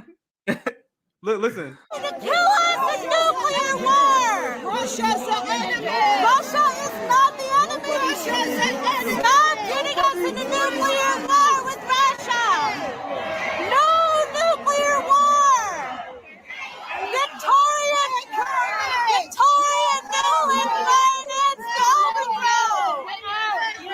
Mr. President, there's more people that are going to get hurt if we go into nuclear war. Now you see why New York Times didn't cover what this guy said? It would look bad if you have a headline where you got people protesting Obama for his role in escalating nuclear war. Anti-war activists call out Barack Obama. That's one hell of a headline. Why is no one running with that? Because it would make Obama look bad. Even the headline, anti-war protesters call out Obama, they don't want. Meanwhile, I'll let the video finish and then we comment more. It sounds better to call him a heckler because a heckler also has a connotation of the person is stupid, ridiculous, doesn't have substance. Heckler. That's what that means. That's what a heckler means. When you say in a comedy and you say, I had a heckler, that doesn't mean I had a good person in the audience that was laying some great jokes. That's not what that means. That means I was a buffoon trying to interrupt what I was doing. That's what that means. So just giving them the label heckler is like giving them the label thug. It's like giving them the label terrorist. Go ahead. The gangs in Haiti. Right. Like this guy's a heckler. No one likes hecklers. When you think of hecklers, I think of the people that heckle comedians. Everyone hates hecklers. When people heckle comedians at shows, they get booed. Now, if they change heckler to anti-nuclear war protester, you see how that changes the whole understanding. They'll be like, yeah, I'm against nuclear war too. But you put heckler, and it just means that's a silly person. Go ahead. You see while I'm covering this, propaganda everywhere, and I'm just going around. I can't unsee it. I'm a tortured soul. I'm going while watching, seeing how much we are propaganda everywhere. Anyway, I'll just rewind it like 10 seconds, and I'll let the video play, and then we can move on after our last announcement. Mr. President, there's more people that are going to get hurt if we go into nuclear war. Right now, we're on the verge of nuclear war thanks to what you did in Ukraine in 2014. Nick, can you pause it? Yeah, I literally think Obama knew what this guy is saying, and he's getting the crowd riled up so he can't hear what he's saying. I literally think that's what he's trying to do. That's what Obama's doing. You're on point. To drown out what so Obama can't look bad. Obama is very picky about how his image looks. He needs to look like the good guy all the time, and he can't do that. He has to look like the reasonable guy. And that's what he's trying to do in this situation. The problem is for these politicians, Nick, this protesting thing is not about to stop. This shit is just influencing other people. It's just getting started. This is the new thing. This is the new era. Go ahead, Nick. And when you see the Americans that boo, that's why I'm extremely sympathetic to my Arvian sister, Josana, and many of my, believe it or not, more radical friends in the global community that would say stuff like, man, fuck America. You Americans are complicit with the war machine. Because I know we got 1,000 excuses for these people that boo and anti-war protesters, but decolonize your mind. Imagine if you are a victim of U.S. imperialism and you see this clip of Americans booing and anti-war protesters. They look at you guys like you guys are monsters. Everyone in that room, they don't even realize that they are monsters. Palestinians look at every single person in that room like they're monsters. The global left look at these people like they're monsters. And they are. If you boo someone who is challenging a former president, a member of the ruling class for war, you are a monster. A clown. Nick, because let me translate. Let's translate. Yeah. Let's translate this for a sketch. This is what the protesters are saying. Hey, guy who has influence on whether or not all of us die on the planet, can you stop doing that? And everybody's going, shut up, man. Let them kill us. That's what they're doing. That's what this scene is. Shut up, man. Let the guy that's killing us kill us, okay? Be quiet. Get in line. Like that's what they're saying, Nick. It's so stupid. It's so stupid when you put it in that context. Then you can see how stupid that sounds. But I now know what, like, I was just thinking about, like, one thing that Josana shot her a lot to show, because it's like a Brazil episode. Like, she used to tell me that, and she said it on our show before, she explained how she used to hate all Americans. Then she moved to America and learned who activist was and learned that we was victims. And then she started to be more sympathetic. But the reason why when you travel abroad, you should probably tell people you're Canadian is because of this. They see this and they're not here making an excuse for us. They see a populace that is cheering and jeering for war and booing someone advocating for peace. Anyway, I'll let you continue, but I want you guys to sit on that. That's how the world views us. Because of disgusting videos like this. In Ukraine in 2014, why won't you tell the truth about what you did to overthrow Ukraine in 2014? Will you tell the truth? Will you tell the truth? There is a process that we set up in our democracy. Yeah, but we're on the verge of nuclear war. Do you care about the lives of your supporters? Will you tell the truth before the world walks into world war? You want to do that in the workplace? The coup of 2014 is on your doorstep. You were the ones they allowed for radical.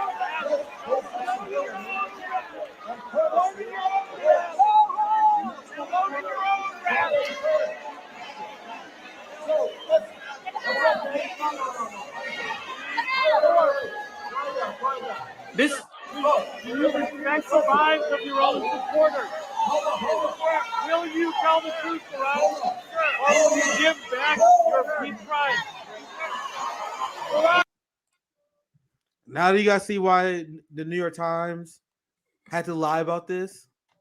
And I'm trying, and maybe I'm gonna see if we see if they change the tune. I doubt it because it is old. It's out of the news cycle now. But every single news story I seen on this, like the tweet I showed you, been omitting what the protester said. The New York Times even blatantly lied and said, "Oh, all microphone audio was cut off." You guys clearly get it when you said it. Reporters can't find that video. Do you guys really want me to believe that the Washington Post, the New York Times, the MSNBC, CNN, with all their resources, that they just can't find this video that I found? Well, all the people who have their video recording in the audience because they look at Obama as a celebrity. This is all being streamed. Like, come on, man. Like, this is not even, it's not serious, but I'll throw this headline up, and I'm not going to read the article, but if you want to know more, because there's a people, Nick, that tuned in here and was like, Obama, what? My hero, Obama, that like the drive-bys of people that just see and let me see what this is. Obama, the House Negro. If you want to learn about just the terrible, awful war criminal that Obama is, you can find a bunch of articles on Black Agenda Report. And here's one of them. Why Barack Obama is the more effective evil. This is just one of the articles, but the Black Agenda Report, shout out to Margaret Kimberly over there, covers, now this is not her article, but I'm just saying she is a part of the organization over there, covers a lot of Obama's just terrible presidency, terrible policies, and the effects of that, and how he was just a terrible president. So if you're here and you're like just first time hearing Black people critique Obama, go here. You will see some other Black people critique Obama at the Black Agenda Report. Just wanted to toss that up there. Glenn is a legend. Yeah, he is. And that article is actually written by Glenn. If you were to go back. So before the next story, Nick, we have which are you AOC IRS story? You want to do that next or something else?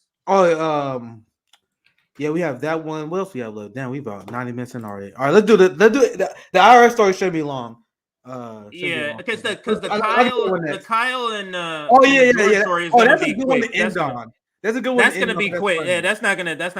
Yeah, we can end with that one. So it's funny. So and this one. So we'll end with that one. This one quicker. I think that's a funny one to end on. So let's go to AOC and IRS. But before you do that, you got a little bit of time to prep because I'm gonna AOC and IRS because I need to do the shout out. So I gotta find something real quick.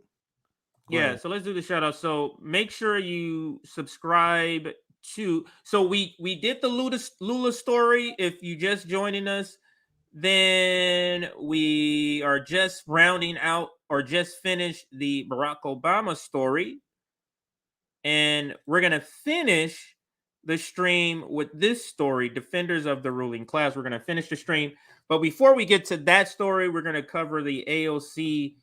Shielding for the IRS first, so we're gonna do that first. But before we get to that, please like the stream so we can get a few more people in here before we get to that final story, because you're gonna want to be here for the Jordan and Kyle story, the Captain Save a Politician. So that's the new thing. Start using it. Captain Save a Politician. If anybody's defending them, they're Captain Save a Politician. But we're at 426 likes. Let's see if we can push to 450.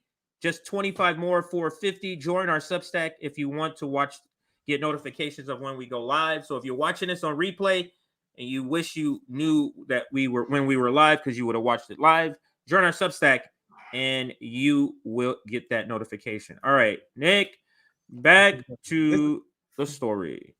All these stories today are fun to me. I had a few viral tweets. Me too. I said, I would dig Twitter, but not important. But I said a while ago, it almost like a shock to people conscious. Where I was like, the liberals, it is a common narrative that the reason why Biden is expanding the IRS is because Jim Crow Joe, in his late age, had an epiphany, and now he believes that the rich should pay their fair share, and now he wants to spend the IRS to go after rich people. And there are progressives that are running cover for this. I saw Cenk Uygur. I don't got a receipt, but I remember him saying this. Even Cenk Uygur was attacking the Republicans, called to abolish the IRS because he was like, well, this is good, man. If you're a social democrat, you should be for expanding the IRS because we want the rich to pay the fair share in taxes. Oh, Cenk, you sweet summer child.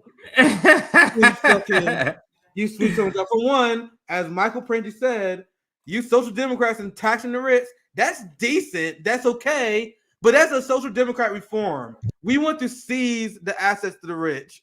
So Cenk was trying to pretend, and Katie Porter, and you're going to see AOC as well, they try to pretend that supporting the IRS, the capitalist, corrupt institution that shields the rich, is somehow the left position. Fuck you. Read some theory. We are not going through the IRS as for a revolution. Are you guys out of your fucking mind? Anyway, this Katie you sweet summer child. That was what Democrats believe, CJ. Those Democrats believe like, all we gotta do is tax the rich and everything be great. Nigga, please, sweet summer. You sweet summer child. Katie Porter is among many people. Like people think she's on the left, but she's trash. She's an imperialist. She defended police. Like she's horrible. She was Elizabeth Warren surrogate.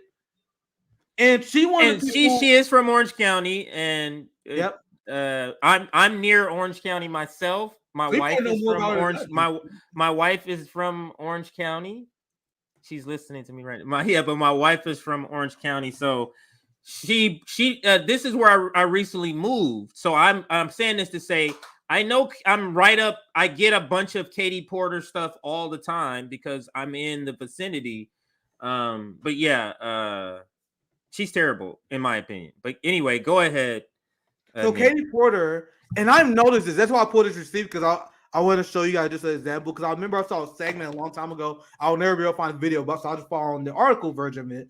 She one of the main people that is viewed as progressive. So she was assigned to defend the IRS under Biden.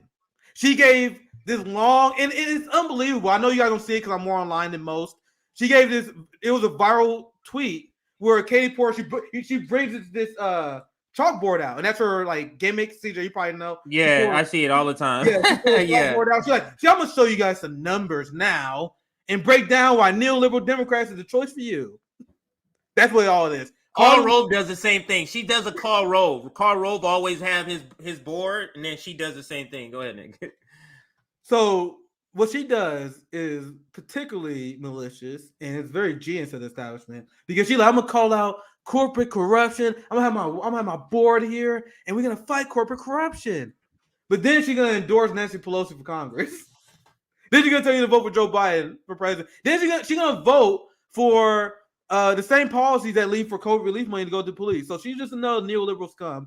The same reason why she's a class loyal warrior for the rich, defending the vote to the IRS. So this is what she says, and this is the message that is coming from the progressives.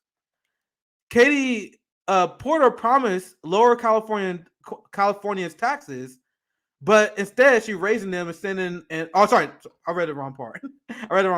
So Katie Porter is defending her vote to give the IRS $80 billion in new funding to hire an army of new auditors to harass middle class Californians. And she claimed, and the argument that they make is that the working class will actually save money because they're gonna hire an army of lawyers to go after the rich. We're gonna have an army of lawyers. That was an article going after her for her support of the IRS. But she gave this segment, she gave this long speech where she was just like, yo, if you're a working class person, the reason why the IRS is going after you because they don't have resources. And if they have more resources, they will spend the time and go after the rich, right? And they'll actually save you more money, which is ridiculous at face value. And I've seen literally social democrats on Twitter, and I see Bernie-style progressives defend this because they say, well, the reason why the IRS don't go after the rich is because the rich got an army of lawyers, so they have more resources, they will go after the rich. Yeah, because if you give the police more money, they'll reform themselves too. If you give the IRS more money, they're going to pocket that money and then use our resources to go after the poor more. Why would they spend more resources to go after the rich when they are the people who butter their bread. That is their own class interest, and there are studies that show this. And this is my other receipt I want to show you guys. Let me show you guys this. The IRS, and this was a report that came out this year, March 2022. The IRS audits the poor at 5 times the rate of everyone else. Analysis find. And Biden is proposing to expand the IRS the same year that they announced this. And we covered this at the time. The IRS announced a new program where they're going to focus on, because of the rise of PayPal and Cash App, GoFundMe and Venmo, because the rise of that, the IRS is now adjusting to new technology. So they're like, all right, we're going to start. We love going after poor people. The poor people doing this new thing where they Cash App and Venmo each other. We're going after that shit. You think rich people are doing that?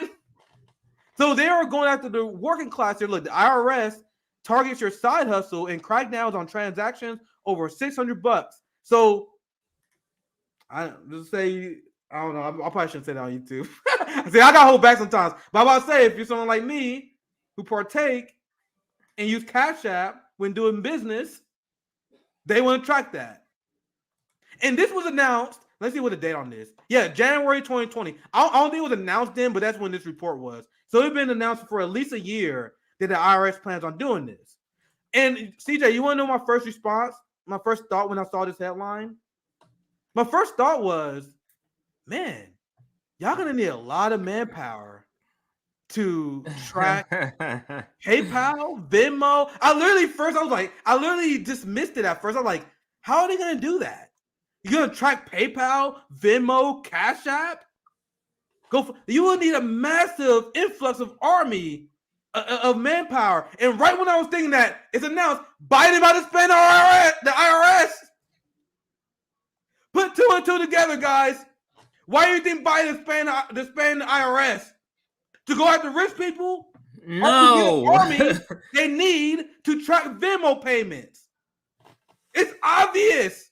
This is so obvious. It literally was back to back. Like, they announced this, and literally a month later, Biden said, "Oh shit, you gotta need some more money for harassing the working class, don't you? Here you go." And then progressives like Katie Porter and AOC is defending it because AOC is a Democratic Party operative who, the reason why she is as unpopular as Hillary Clinton, think about that, is because she's not an advocate of the working class. She's here to play stupid red-blue game bullshit. Look at who she responded to. Ted Cruz. She does the thing where she's like, I'm gonna do a Twitter beat with Ted Cruz all the time, as if that appeals to the workers. Who does that appeal to? You going on these Twitter beats with Ted Cruz? Petty bourgeoisie. That's who that appeals to. And those are the people that like her now. You notice she was on Pod Save America. Meanwhile, the rest of America looking at you, quote tweeting Ted Cruz. You fight these irrelevant culture wars. They look at you like, oh, she's a fucking partisan fraud. Whether you think that's true or not, the perception that people have when you constantly get these partisan spats is that, oh, you're just a Democrat, just an average Democrat. So Ted Cruz. And now, to be clear here, because this is where we got nuance here, the Republicans calling for abolishing the IRS is not doing it. They were not for abolishing the IRS for the same reason we are. The IRS is a capitalist institution that is designed to shield the rich and wage class war against the poor. So under a Marxist framework, it has to be abolished and built up from the ground up by the proletariat, right?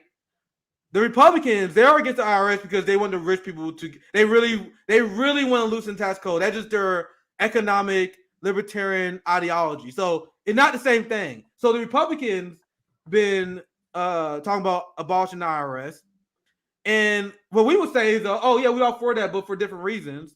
But AOC, what she says, oh Lord. Notice how Republicans are frothing at the mouth to abolish the few enforcement mechanisms to target large-scale tax evasion and neo-Nazi groups. AOC is out here pretending then I was about to say IRS that. Go. Yeah. Sorry, TJ, go ahead. But AOC is literally pretending that the IRS is out here going after neo-Nazis and large-scale tax evasion. I can pull up study after study that show the IRS does no such fucking thing. They literally Do you think she knows that? Do you think she's uninformed? Do you think she really believes that? Or you think she has crossed over to now where she's literally lying like Nancy Pelosi in tweets now? Like, do you think, like, I think she has arrived there. She's figured, like, I have lost the left. I can't get the left that's really anti-war. I can't, because by way of me being in a party, I can't get that.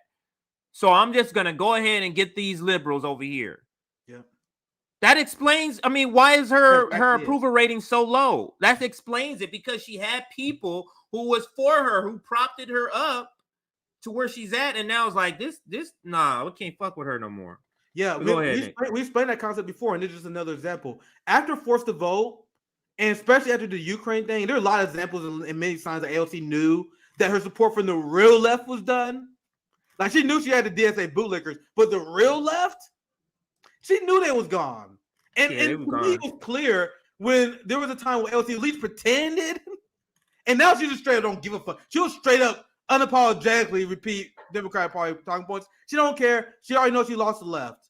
And there's just another example. She's going along, and there's many examples. I want to show you guys a few just to for the sake of time in these segments. But I've seen Jank defend the expanding the IRS without explaining what I just did.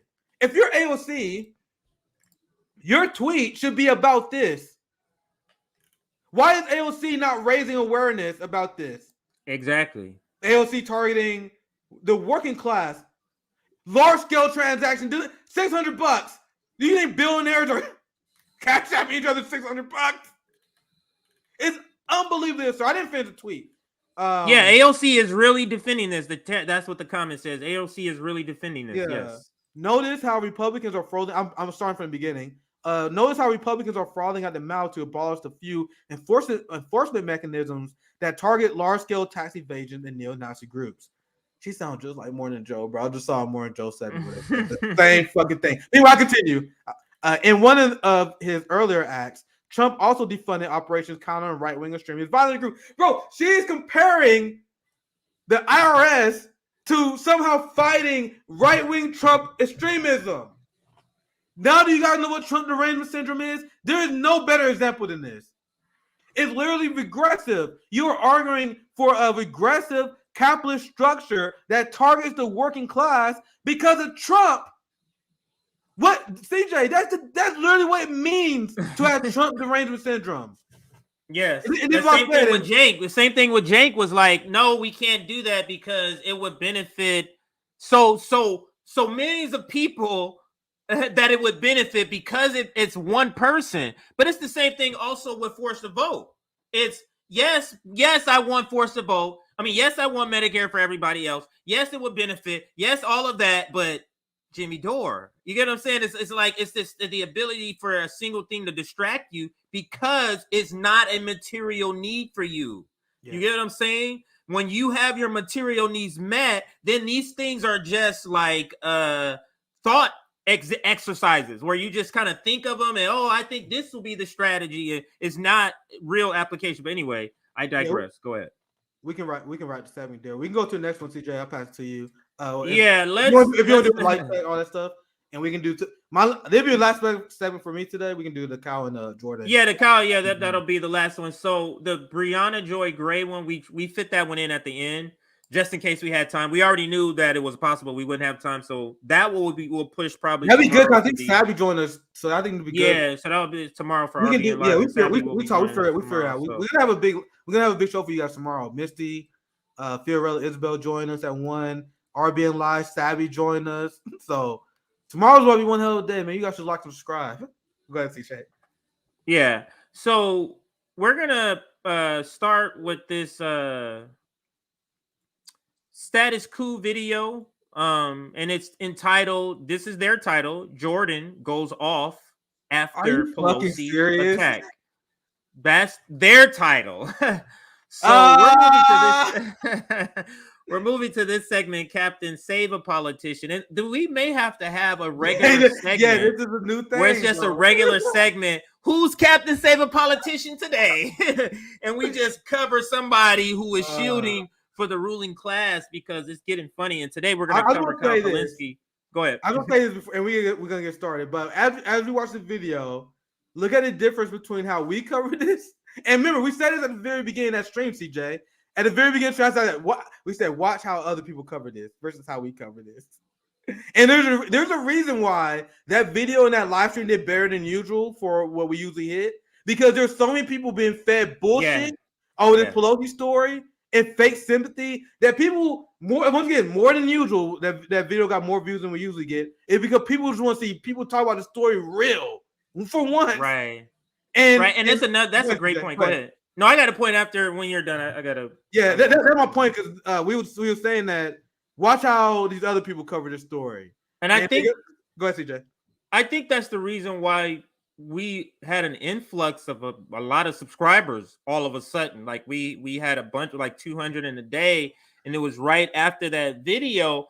And we had a lot of people. Remember, it was like, oh wow, we had so and so amount of people during the stream, because people are watching. Just because they're watching CNN and you're hearing you talk about these people, don't mean it's sinking into them.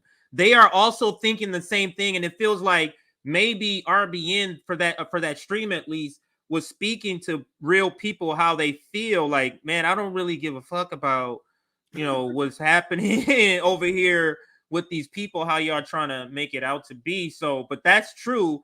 It was a lot of people that watched that stream. Like we had no idea it was going to do that well based on the topic, but I thought it was going to be a very average. I was like, this is a very average naked CJ show, but it did pretty well. Like, that because people wanted to hear like real motherfuckers talk about the Pelosi shit. Because even independent news is cringe, and you see here soon. But go ahead, CJ. But let's like the stream. Last time I checked, we were at 480. Can we push to 500? That's 20 more. We got several new people watching that have yet to like. So if we can push 20 more, let's cross 500 likes and get a few more people in here for this last segment. I'm sorry, I was going to say Crystal, but Kyle and Jordan and their Captain Save a Politician mission. Also join our Substack if you would like to get notifications of streams just like this, live streams. Sometimes we send out clips too. Join our Substack and we'll send a notification right to your email. You can watch the video directly from your email without going anywhere. Again, let's get to 500 likes. And now the final story of today, Captain Save a Politician. And let's start with this video from Status Quo entitled Jordan Goes Off After Pelosi Attack. A conservative, a libertarian, no label. You don't have a label. You're politically agnostic. None of it matters. I'm progressive. You might not be if you're new to the channel. I don't care. This is about this country. And frankly, it has escalated under Trump and Trumpism. Say what you want about the Democratic Party. They're not putting out social media posts calling for death wishes. And we also let it play more, but they keep saying this. They keep saying, oh, this rise of violent hate is because of Trumpism, and Trump is definitely very careless with his rhetoric. But you guys really think that Trump is worse than the crack cocaine hood mama rhetoric that Ronald Reagan put in the 80s? George W. Bush. You guys remember the rise of hate crimes of Muslims and Arabs after 9/11? That was directly because of George Bush rhetoric that he's waging a holy war in the Middle East. They pretend that Trump is the first person. It's so ridiculous, and white people always do this. We've been under threat my entire life, at least. And they want to pretend, oh, Trump started this wave of violence.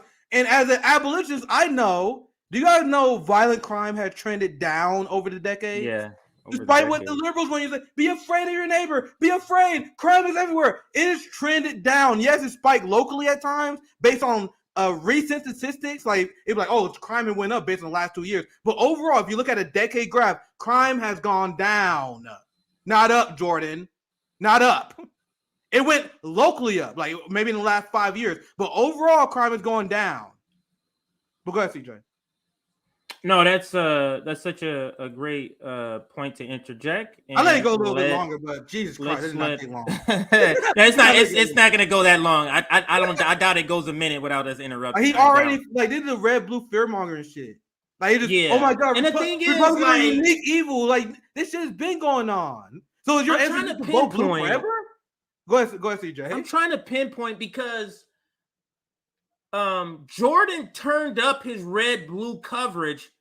Like, was it a month ago or a month and a half? And like he would do it every now and then, like when Nina Turner was running, for example, Nina, this and that. And then all of a sudden he turned up to where now he's doing a lot more coverage of the red blue game, of the Trump this, of the like that he didn't do January before. 6th coverage. Yeah, it's just like it's weird that I noticed an uptick, but let's listen to part of this. We're not going to get through all of this because we're going to stop it too many times. Issues for their opponents. Trump did that a few weeks ago. He wrote in all caps, "Death wish" to Mitch McConnell.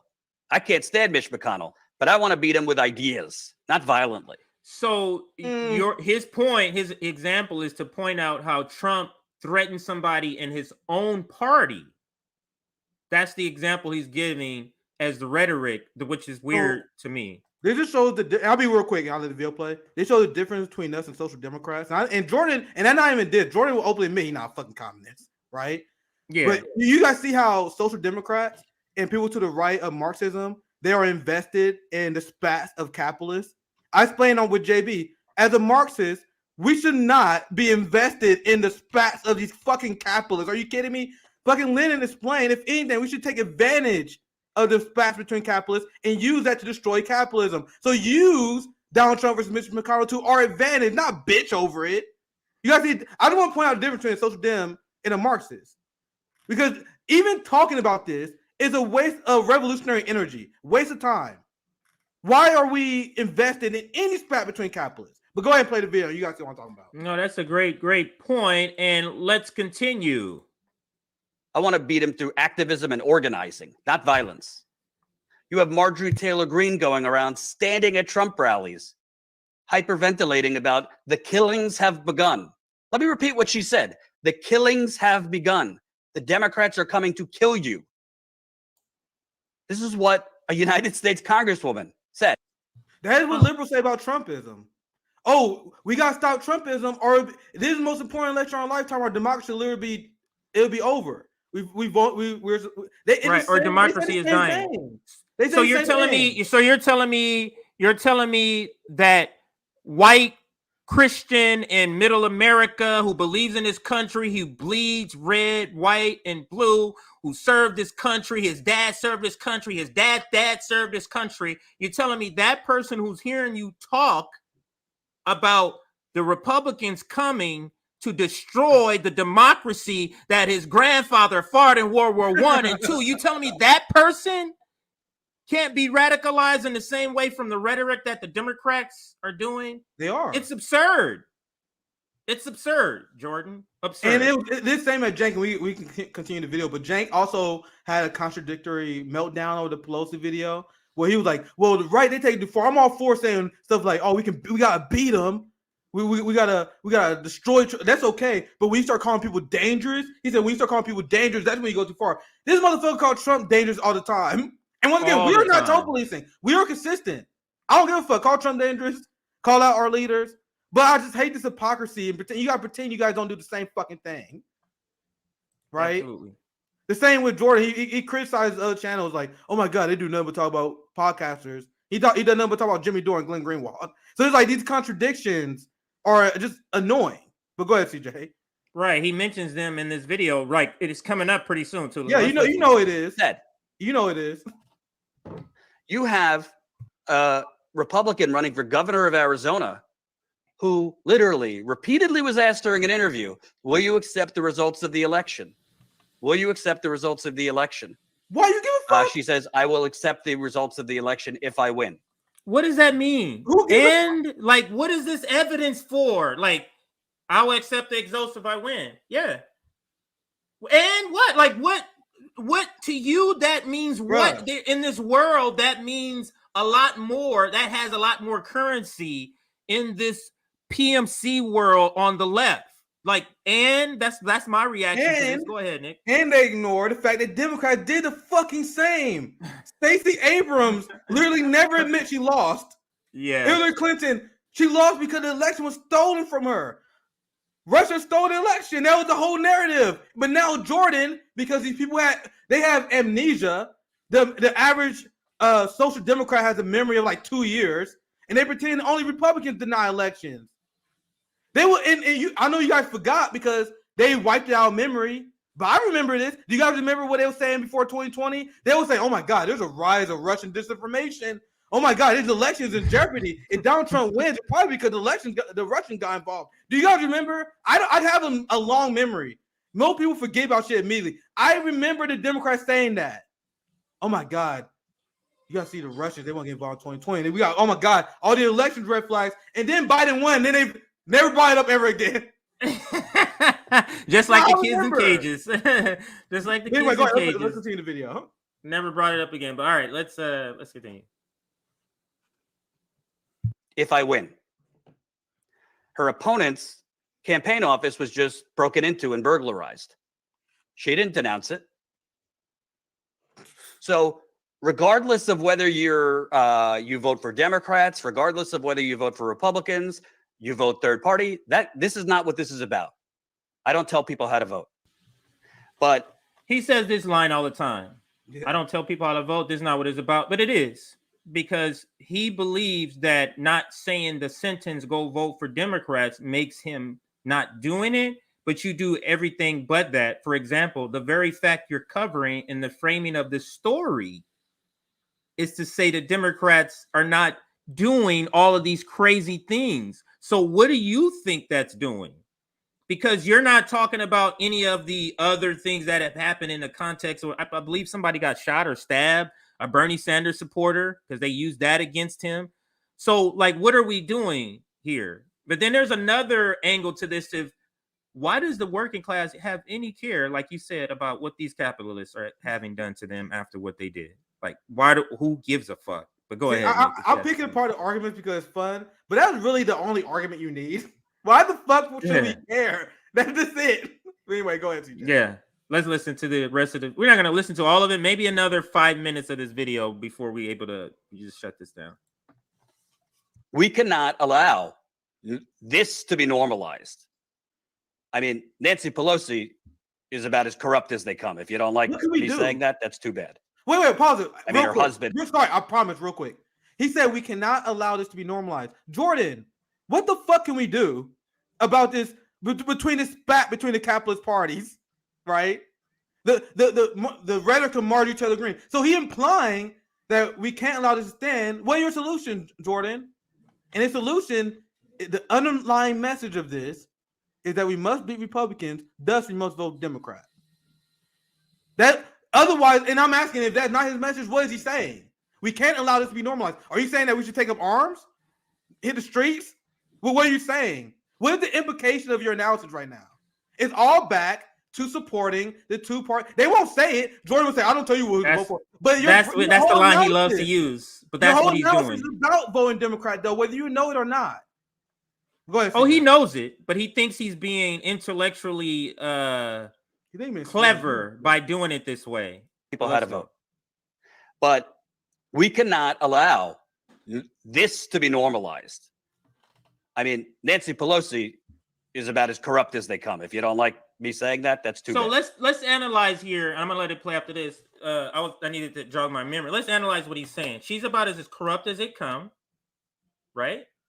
So how do we, as a citizenry, get rid of corrupt politicians who make the laws, the rules, who fund the police, and all repress all the courts, who appoint all the judges?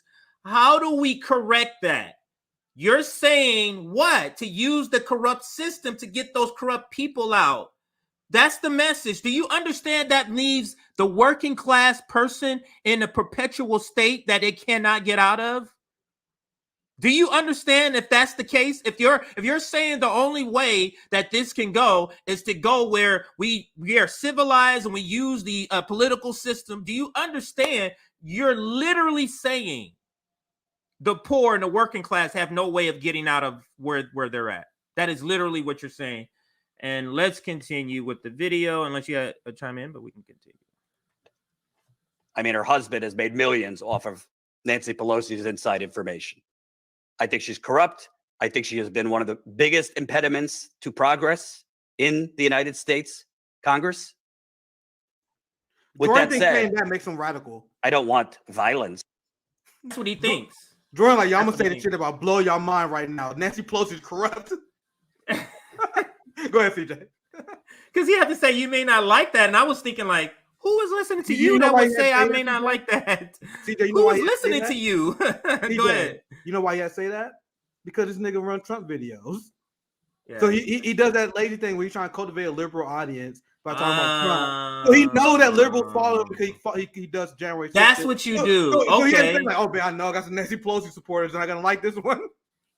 So they're cultivating liberals by doing this red blue. That is interesting because they're understanding that leftists like us, they're gonna lose. Yeah, he already. So they have to cultivate and alter their audience. That is a great point. I didn't think go ahead, CJ.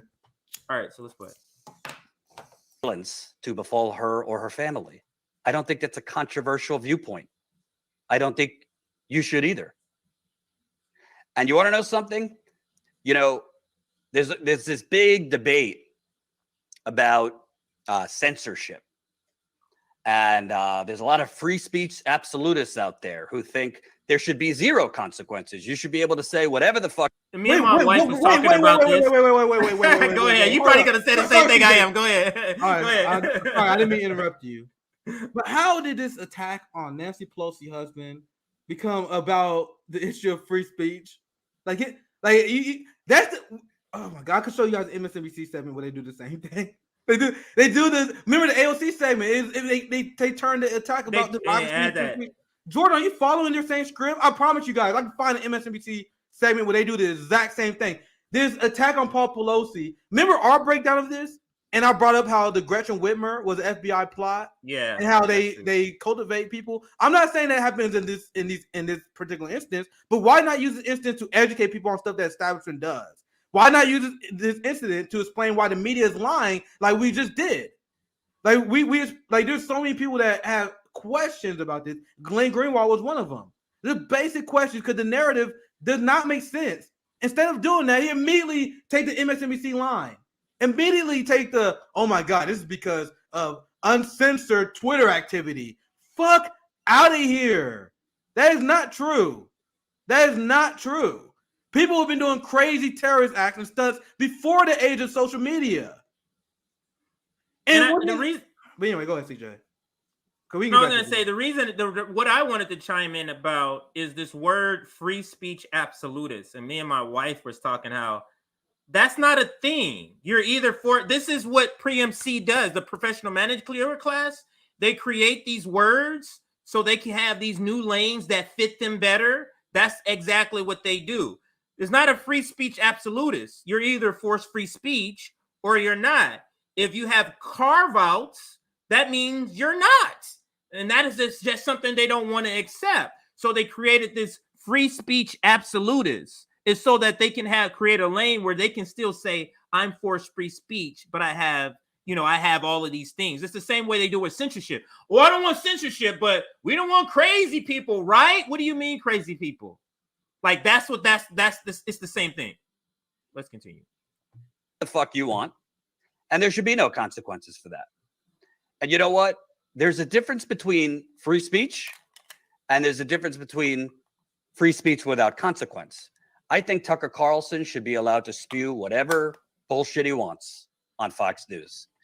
If he wants to give wink and nods to election denial, if he wants to give winks and nods, well, more than winks and nods, and cast doubt on the COVID vaccines, which, by the way, have saved, hundreds of millions of lives, not just in the United States.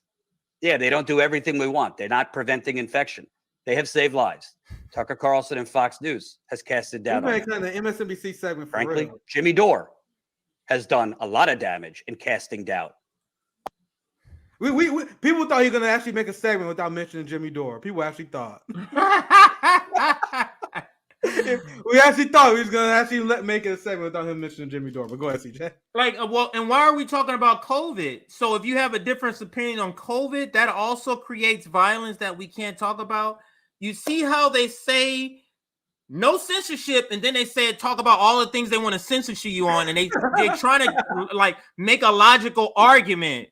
Listen, it's because I'm trying to be logical and practical and reasonable. That's why I have practical censorship is what he's talking about. Let's listen to a little more because it gets worse. He does say a lot of off things here. Let's listen. On COVID vaccines and saving lives. There's a lot of leftists who have made a lot of money on the internet pushing bullshit that they don't have the expertise to talk to you about, that they themselves don't even understand, that they don't even know how to read academic studies, that they push out stories based on headlines where the actual story does not support what they're saying. But they don't care because they view themselves, well, I'm anti-establishment, so that means I'm against the vaccine. Because it wasn't about Nancy Pelosi's husband. Just real quick. This was about Nancy Pelosi's husband. How did we get here? Literally, what are you doing? It's the red-blue game. Isn't COVID part of the red-blue game? Isn't COVID part of the red-blue game, Nick? This is red-blue meat. This is blue meat that he's giving, raw meat. You listen, you're here for Nancy Pelosi? Well, let me throw some COVID in there too. That's what he's doing. That's what he's doing here. And these are the people. Let me not say that. And what people like Tucker Carlson are doing, and what people like Alex Jones are doing, and what people like Steve Bannon, who has one of the top listened to podcasts in America, are doing, and Tim Pool and Charlie Kirk and Steven Crowder, and go down the fucking list. What they are doing is they realize that there is a staggering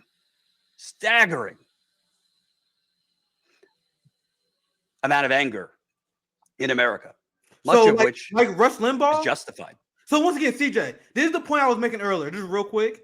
The point I made earlier with Jordan pretending that this is a unique moment that we never seen before, even though it was Reagan that repeated the anti-homophobic sentiment that put the gay community in danger in the 80s, that put the black community by repeating crack core ideology as well. Like what he's saying here is literally the same thing that Rush Limbaugh and right-wing media have been doing for decades. Like this is what the right is. In supporting the Democrats, the people who voted Democrats, that did people vote out and won? Bill Clinton won, Barack Obama won, Joe Biden won. Did the right-wing media disappear? So the answer of supporting Democrats is not the answer. Anyway, let's continue the video. All right, let's continue the video. We live in the United Corporations of America. Let me repeat. We live in the United Corporations of America. For the last 40 years, your money has been stolen. There has been a grand larceny in this country. Right there. That's our economy for the last 40 years. You see that top line? That's your money being stolen and going to the top 1% because our government has been purchased by corporations and CEOs and lobbyists, and that's us at the bottom. And everyone has been screwed. Progressives, conservatives, libertarians, neoliberals, everyone has been screwed. But what Tucker Carlson and all these right-wingers are able to do is make this disappear. They distract you from this. This is the number one story. Right here, when the Democrats give you their economic plans, when the Republicans give you their economic plans, it's all bullshit theater because they don't control the government. The donors control the politicians. And why that's important? Because the right-wing echo chamber machine, and to a lesser extent, the MSNBC echo chamber machine, it's all meant to distract you from the fact that we don't have a government. We don't have a representative government anymore. We have a multi-trillion-dollar corporate conglomerate masquerading as government. Let me repeat, a multi-trillion-dollar corporate conglomerate masquerading as a government. And people are justifiably angry about that. Why? Because their standard of living has gone down over the last 20, 30 years. People who formerly could live off of one middle-class job now have to work multiple jobs. People's benefits have been cut. Before the last 2 years of inflation, there was a 20-year inflation. It's called gentrification. Housing, rental prices in places like Seattle, San Francisco, Chicago, LA. Now I'm curious. How are all these things going to get fixed? How? Go ahead, Nick. Sorry, CJ. I'm curious on how he's going to end this because this rant for like the last 30 seconds have been on point. He's been on point on this rant, but the thesis of the rant is that the right-wing media ecosphere want us to be distracted from these issues. The class war between the top 1% and 99%. Once again, 100% on point. Last 30 seconds. Good job, Jordan. But why are you defending Nancy Pelosi? Don't worry, it's coming back. Don't worry, it's coming back. Anyway, I want to see what. Don't worry. I let the video play because I want to see what argument he's making because what he's describing is exactly why we covered the Nancy Pelosi story the way we did. The problem that he bring up here is bipartisan. So why should we care about the spats between these capitalists? Why should we be outraged over the attack on Nancy Pelosi and these partisan spats when it all leads to the graph that you just pointed to? Because he, in the professional managerial class, the petty bourgeoisie, have an invested interest in the institutions remaining the way they are. This is how they make their money, Nick. A revolution that tears down their institution that wants to eradicate the red and blue team does what for him and the audience that he's built off of the red and blue game? What does that do? Nothing. But let's continue and see where he takes this. Washington, D.C., New York City, even rural areas, costs are going up for years. And people are economically angry. This isn't my opinion. For those of you who watch Status Quo and who have watched this for years, I don't talk the talk, I walk the walk. I covered at least 50 to 60 campaign events. What does that mean, talk the talk and walk the walk? Because your job as a journalist. So are you equating your job as walking the walk of the movement? Is that what you're saying? Because it's not the same thing. Because then when somebody wants to critique you on your stuff, then you want to go fall back on, I'm just a journalist. I hate this both sides thing that a lot of people in the left, particularly the professional managerial class, they want to hide behind their occupation when somebody wants to challenge them. But then they want to use their occupation as some sort of like critique. I'm sorry, some sort of accomplishment that should give them more validity in their point. So let's listen to and by the way, that's him. Go ahead. That's him pulling rank. Like what? Once again, this is the difference between Marxists and Social Democrats. And people say this all the time. Who are you to criticize AOC and Bernie Sanders? I hear that all the time. What have you done to compare to Nina Turner? You guys see how people who still got capitalist framework, they work on this hierarchy? Your profession has nothing to do about like your opinions. Your opinions is based on the validity of your statements and your beliefs. But they say, "Oh my God, you see, I did this report. You ain't did what I done. You wasn't at Flint like I was." As if that legitimizes your point. That does not.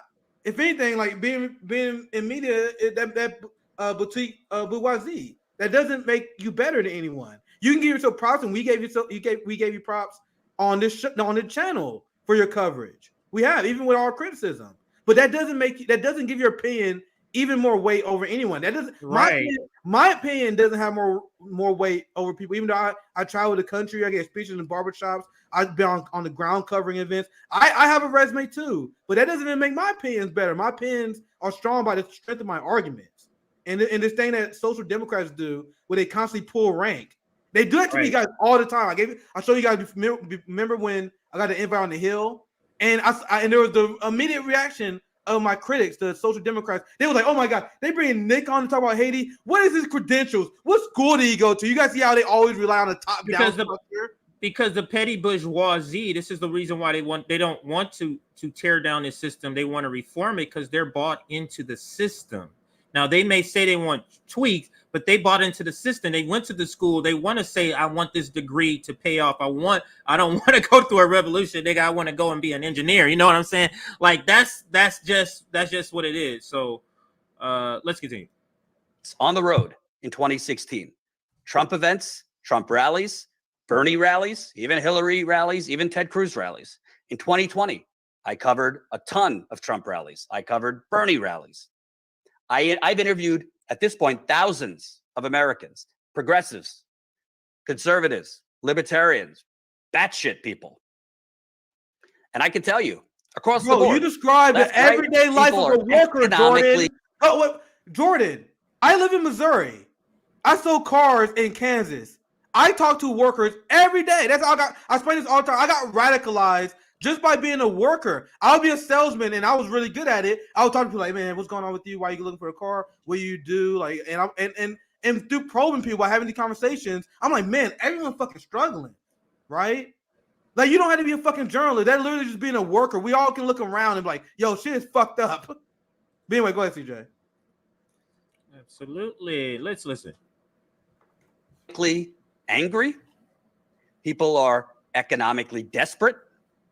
And when you have economic anger, when you have economic desperation, that breeds into societal rot.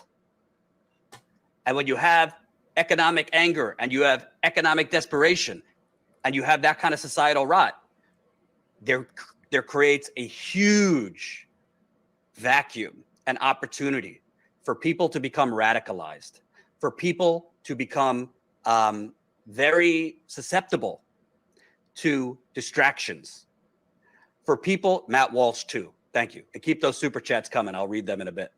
People become very susceptible to distractions, to blaming others, to believing that the issue isn't that the government is selling you out, including the Republicans, including Trump, but the issue is the trans athlete. The issue is the...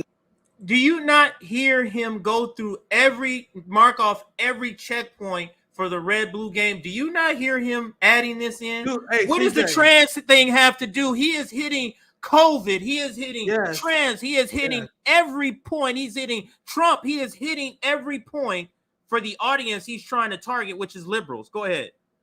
No, you're on point. I've seen a lot of Democrat like stunt speeches, and he took this issue about Paul Pelosi, instead of being skeptical about it like we was, instead of educating people how FBI radicalized informants and extremists, like in the Gretchen Whitmer case, instead of doing that, he goes on what could literally be a John Ferryman stunt speech.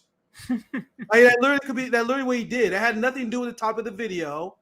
He just put this out because the Pelosi attacking, like, hopefully I get a lot of people I can spread this message to using this event. Jesus Christ. But we still got Kulinski to get to too, but we can play this video a little bit more. Let's get into it around number 10 minutes. It's like 57 seconds left, and then we can fine. We play one more time. The Mexican immigrant. The issue is the limousine liberal. The issue is the Muslim refugee. The issue. I do want him to get to the point, so I am gonna fast forward just because we don't want to, because he does trying to go off a little more, trying to more red blue, just listing stuff. So let's move a little further in the conversation. On extremist message boards where Proud Boys, Oath Keepers. Okay, this is something we want to hear. So I'll rewind it back a little bit. Children are just allowed to go into hospitals without their parents' approval to get gender-affirming care. These people, and by the way, some leftists, including Jimmy Dore, push this stupidity, push lies, and they know that there are people, and a growing number of people. Jimmy Dore is also a part of the red-blue game. He's red meat for the online liberals, the K-Hive. That's so he's literally hitting every point for that audience. On Do you guys 4chan, think that accident? an extremist. No, not at all. Not at all. You know, I explained before, he doing Trump videos, he cultivated a new audience. The same people who don't like Jimmy Dore, the same people with Trump derangement syndrome, the same people who hate Glenn Greenwald, it's a circle. It's And the same COVID people. It's the same COVID people. It's the same people. Such a good point. All right, so let's continue. Site. On the Donald, the popular MAGA site. On extremist message boards where Proud Boys, Oath Keepers. On websites like the Daily Stormer, a neo-Nazi site. Has he said They QAnon know yet? He the hasn't things hit they are QAnon pushing yet. are being received by unhinged people that believe it hook, line, and sinker, and many of whom will go out and commit violence. Let's go through the list here, because this isn't an isolated incident. Remember, I think it was a year or two ago, you had somebody send in the mail to CNN like a pipe bomb. I'm critical of CNN all day long. I criticize CNN. We cover them very critical.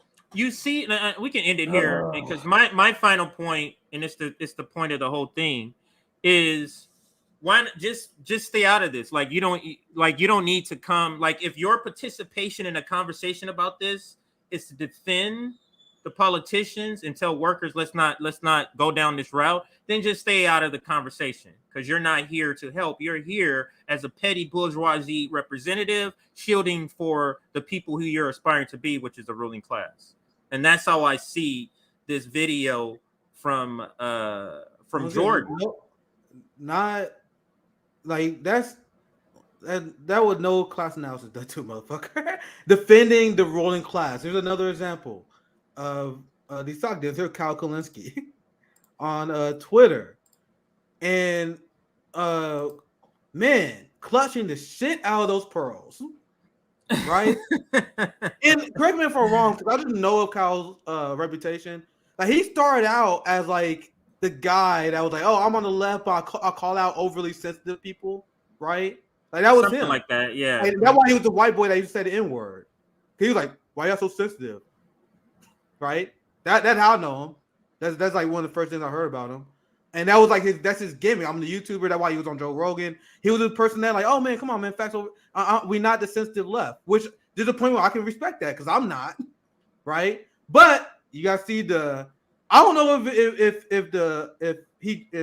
that was always a gimmick or if he just changed because of class analysis, right? Because as far as I know, Kyle wasn't always rich. He got a YouTube channel, was extremely successful. Now he's a millionaire, right? And now it's like once you get $1 million, you start doing shit like civility politics. Because he was again, I can't emphasize that. I know just from his reputation, he was one of them people that you're like, man, I'm not a snowflake leftist, right? Now he went from that. Now he had been a snowflake over Nancy Pelosi. And this is a pretty funny joke. I don't give a fuck what y'all say. I don't give a fuck. Don Jr. said, got my Paul Pelosi Halloween costume ready. Not the funniest joke, but it's definitely to me a little giggle, right? It's a funny little jab, right? I wouldn't think much of it. If I like saw that and scroll on Twitter, I'm like, oh man, right wing being right wing. But meanwhile, Kyle was like, I would honestly respect them more. They dropped the whole jokey meme bit and just came out and said we would like to murder our political opponents. So Kyle Kulinski clutching his pearls, and that's my response. Like, damn, it kind of blew up. Hopefully, I get at least 1,000 on this. And I was like, why are you acting offended on behalf of the ruling class? Once again, look at the difference between our coverage of the coverage of working class Black people versus comfortable Now, we didn't say go out and go do this. We're not saying, hey, everybody go out and do what he did. We're simply saying, oh, that happened to her? Oh, well, don't give a fuck. That's simply what we're saying. It's like, we don't like, why are we invested in caring what happens to these people who are doing such damage to the planet? Why are we so invested in that? That's what I'm saying. Like, no, like what? Show me the video where he goes off like that about Nancy Pelosi. Show me that. Show me the video where he goes off like that about Barack Obama dropping bombs. Well, you get what I'm saying? It's such an uptick in their anger when representing the petty bourgeoisie or the ruling class. Is such an uptick and it's such a like a look down upon it. If you know you're insane if you're the hammer thing. I saw that, man. See, like I'm going through these tweets, and I know my timeline is radical as fuck, and I will admit not the best representation, but you see a lot of people that follow Cal's calling him out for this fucking clutch pearling for the ruling class, not giving passionate tweets about the Palestinian kids that Joe Biden is funding the ethnic genocide over. I mean, Joe Biden, like he is literally.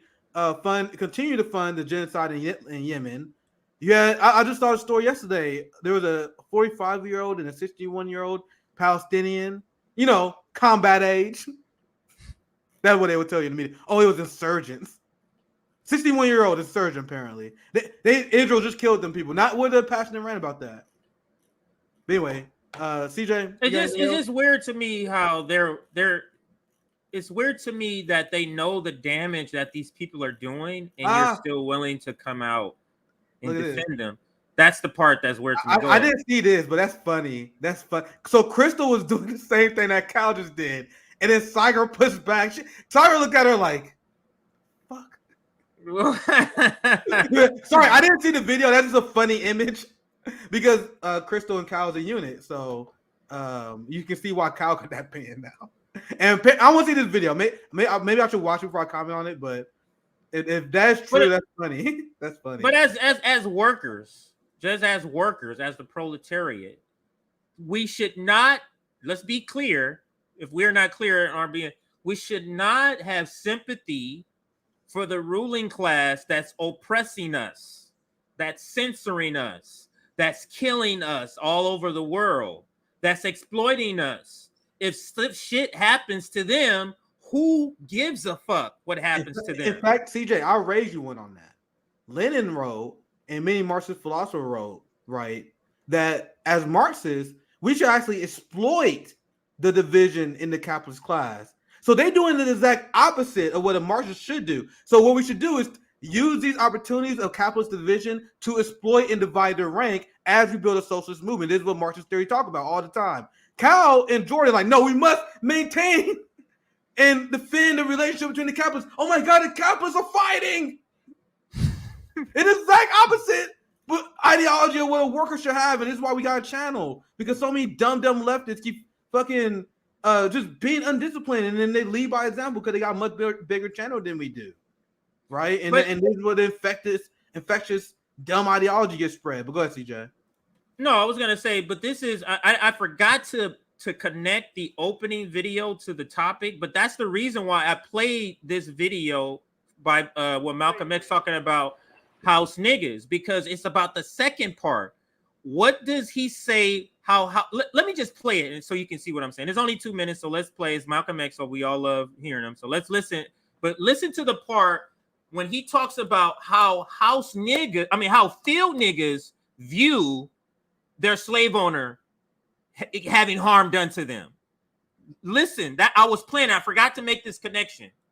Back during slavery, when black people like me talked to the slaves, they didn't kill him. They'd send some old house Negro along behind him to undo what he said. You have to read the history of slavery to understand this. There were two kinds of Negroes. There was that old house Negro and the field Negro. And the house Negro always looked out for his master. When the field Negroes got too much out of line, he held them back in check. He put them back on the plantation. The house Negro could afford to do that because he lived better than the field Negro. He ate better, he dressed better, and he lived in a better house. He lived right up next to his master in the attic or the basement. He ate the same food his master ate and wore his same clothes. And he could talk just like his master. Good diction. And he loved his master more than his master loved himself. That's why he didn't want his master hurt. If the master got... Now, as you're hearing Malcolm talk here, think about Jordan not wanting his master hurt. And he's out shielding for her. And then when we get to the field nigger part, I'll pause it again. More than his master loved himself. That's why he didn't want his master hurt. If the master got sick, he'd say, "What's the matter, boss? We sick?" When the master's house caught a fire, he'd try and put the fire out. He didn't want his master's house burned. He never wanted his master's property threatened. And he was more defensive of it than the master was. That was the house Negro. But then you had some field Negroes. Now, this is the context of how we should be viewing what's happening to the ruling class. How field Negroes viewed their slave master. So let's listen. Who lived in huts, had nothing to lose. They wore the worst kind of clothes. They ate the worst food. And they caught hell. They felt the sting of the lash. They hated their master. Oh, yes, they did. If the master got sick, they prayed that the master died. You see, they didn't say we pray the master gets sick, but why are we wanting the person who was inflicting pain on us to have anything but bad happen to him? Like, why are we wanting that? So it's like if they got sick, we pray that he died. And listen to the other example he gave, and then video ends. If the master's house caught a fire, they prayed for a strong wind to come along. What was the difference between the two? And today you still have house Negroes and field Negroes. And this is the difference between RBN and other channels. We're telling you how the working class should be reacting. We're telling you how the working class is reacting.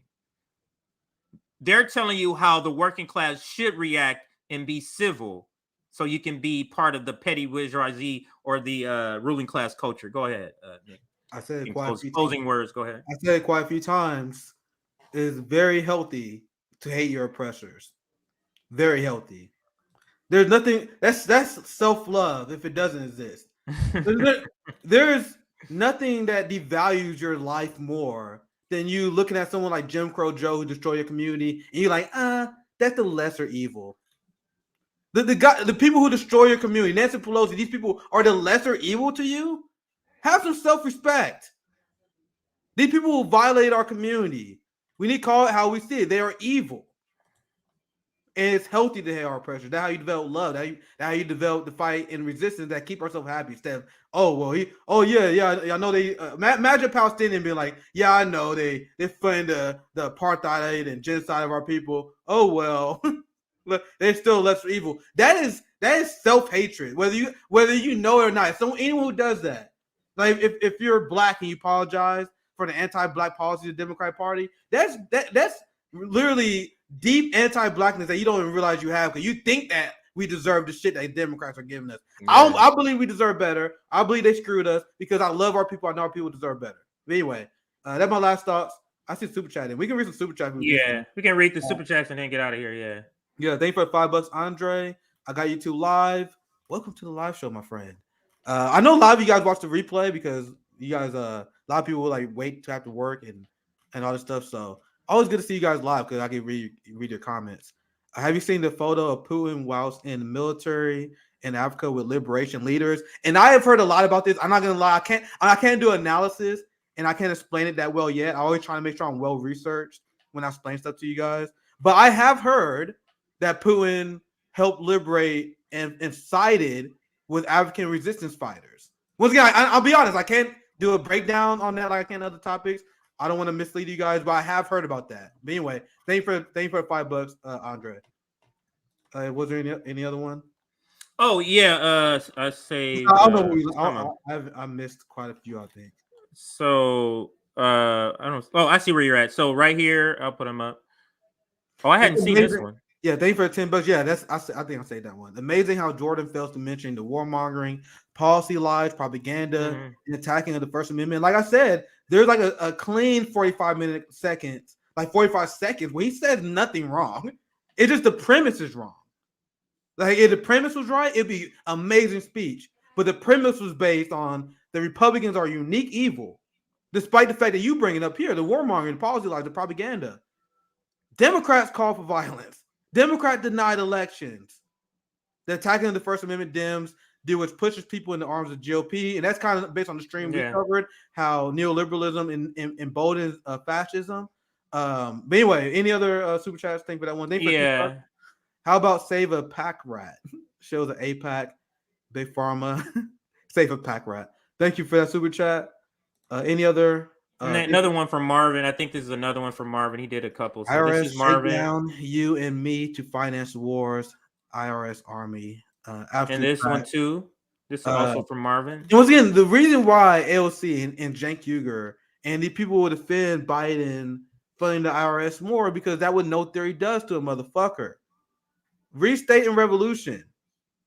Like the class antagonisms cannot be reconciled to a boutique capitalist system. So you guys think, oh, we reform the IRS through electoral politics, that would be the mechanism in which we can tax the rich, that we can seize our property? That is ridiculous. In both the state of revolution, very basic entry level. Anyone who just reads that know how ridiculous that is. But anyway, thank you for $50, Terry. Appreciate all you do to keep us informed. That's why I love where RBN is at, because anyone that we can inspire to get involved in mutual aid, the people that tell me like, man, I used to only vote, but now I'm involved in my community because the activism summit, like that. Even if it's one or two, I get a lot of them, but even that one or two, that's worth it because that's why I got into it. So I'm glad to hear it. Looking forward to you guys to see you two go in on Obama. I like going in on Obama so much. I did 2 days in a row. Any day of the week, I'm done good for Obama bashing. Any fucking day. Might dabble in a little bit with it tomorrow with Fiorello. You never know. Anyway, happy I found the show. I love the vibe, and you guys are on point. I appreciate the $5. Ben, once again, me and CJ, we talk about this a lot. Like when we first announced, that we're gonna start at the time FHL, we took a whole month off just to talk about our ideology and what we want to accomplish. And what we were talking about, like we don't care about, like we're not gonna do a Trump video like Jordan just to get liberal supporters. Like we want this to be a channel and a community of workers and activists. That's why we don't tone police ourselves. If we go on a crazy rant, if you hear Ron go on a rant and someone was like, oh my god, that's so raw, and they unsubscribe, you're like, oh, that's cool. That's not really the audience we're trying to cultivate. So, and I'm glad you guys sticking with us, even though we could be raw sometimes. We got one more super chat. I'll pass it to you, CJ, and we can wrap. Sure. Here it's right here. Thanks for $10. Luna and EJ's what that, I know that dude name. Luna is the compete Luna Oy. What EJ? Yeah. I don't know his last name. I know it's the no compete channel. That's how I remember who it is. Yeah. Oh, okay. I know you're talking about that. I was trying to see if I remember now. I apologize. Her husband. Yeah. Luna Oy. Yeah. I'm gonna have I still plan on getting them on. We were about to schedule something, but their time's on in Vietnam. That shit's hard. But so they're gonna be back on the channel here soon, though. Luna and EJ's Vietnamese dialectical materialism textbook translation is coming out soon. Any plans to stream going over it? I'm very interested in looking at that because I love what Luna Oy.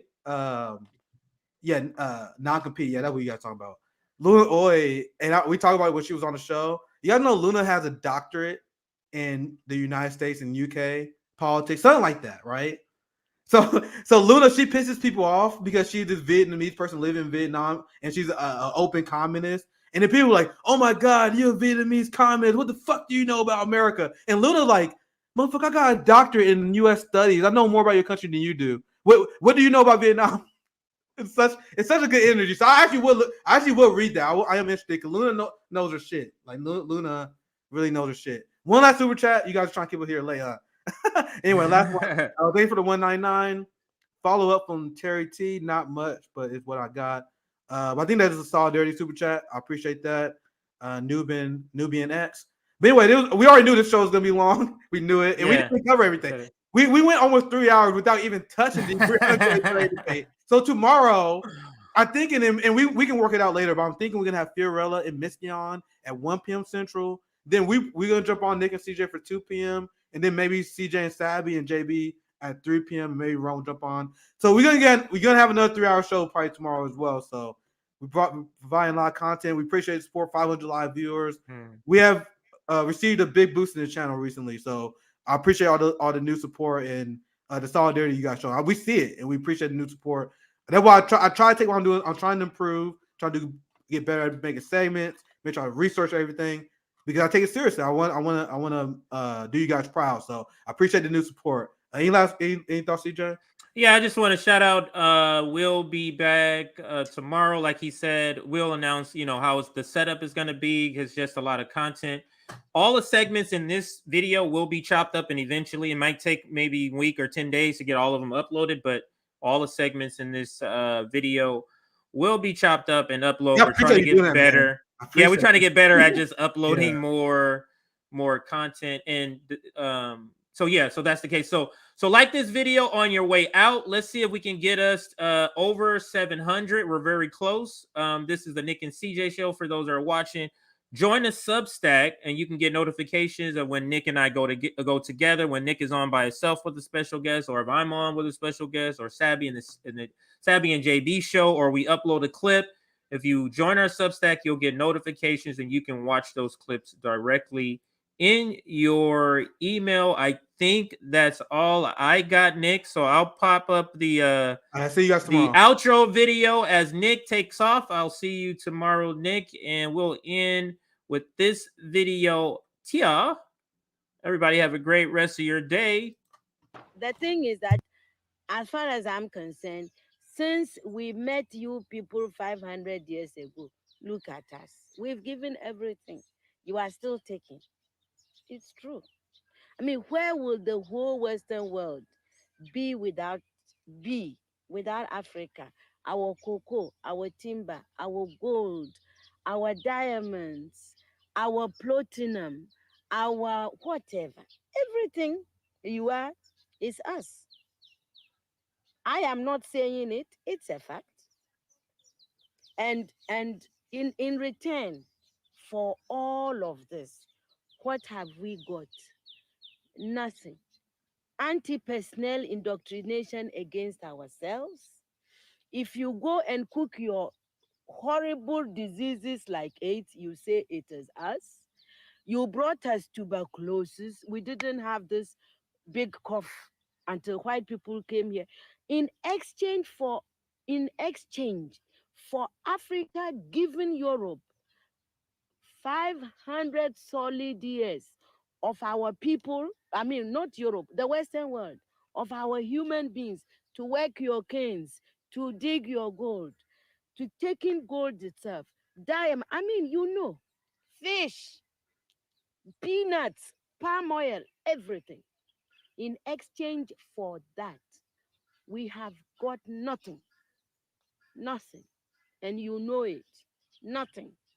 And you look upon, white folks look upon us like monkeys. It is true. It's in your literature. Hey, some of your best thinkers have said this about us. Have you heard of all these Germans? Have you heard? Okay. Yes. They said Lord Burton, yes. People like that. They said we don't even have the brain of animals. That's what we've got from you people. But don't you think that this is over now? Over where? Is it over? Who said that AIDS came from the green monkey?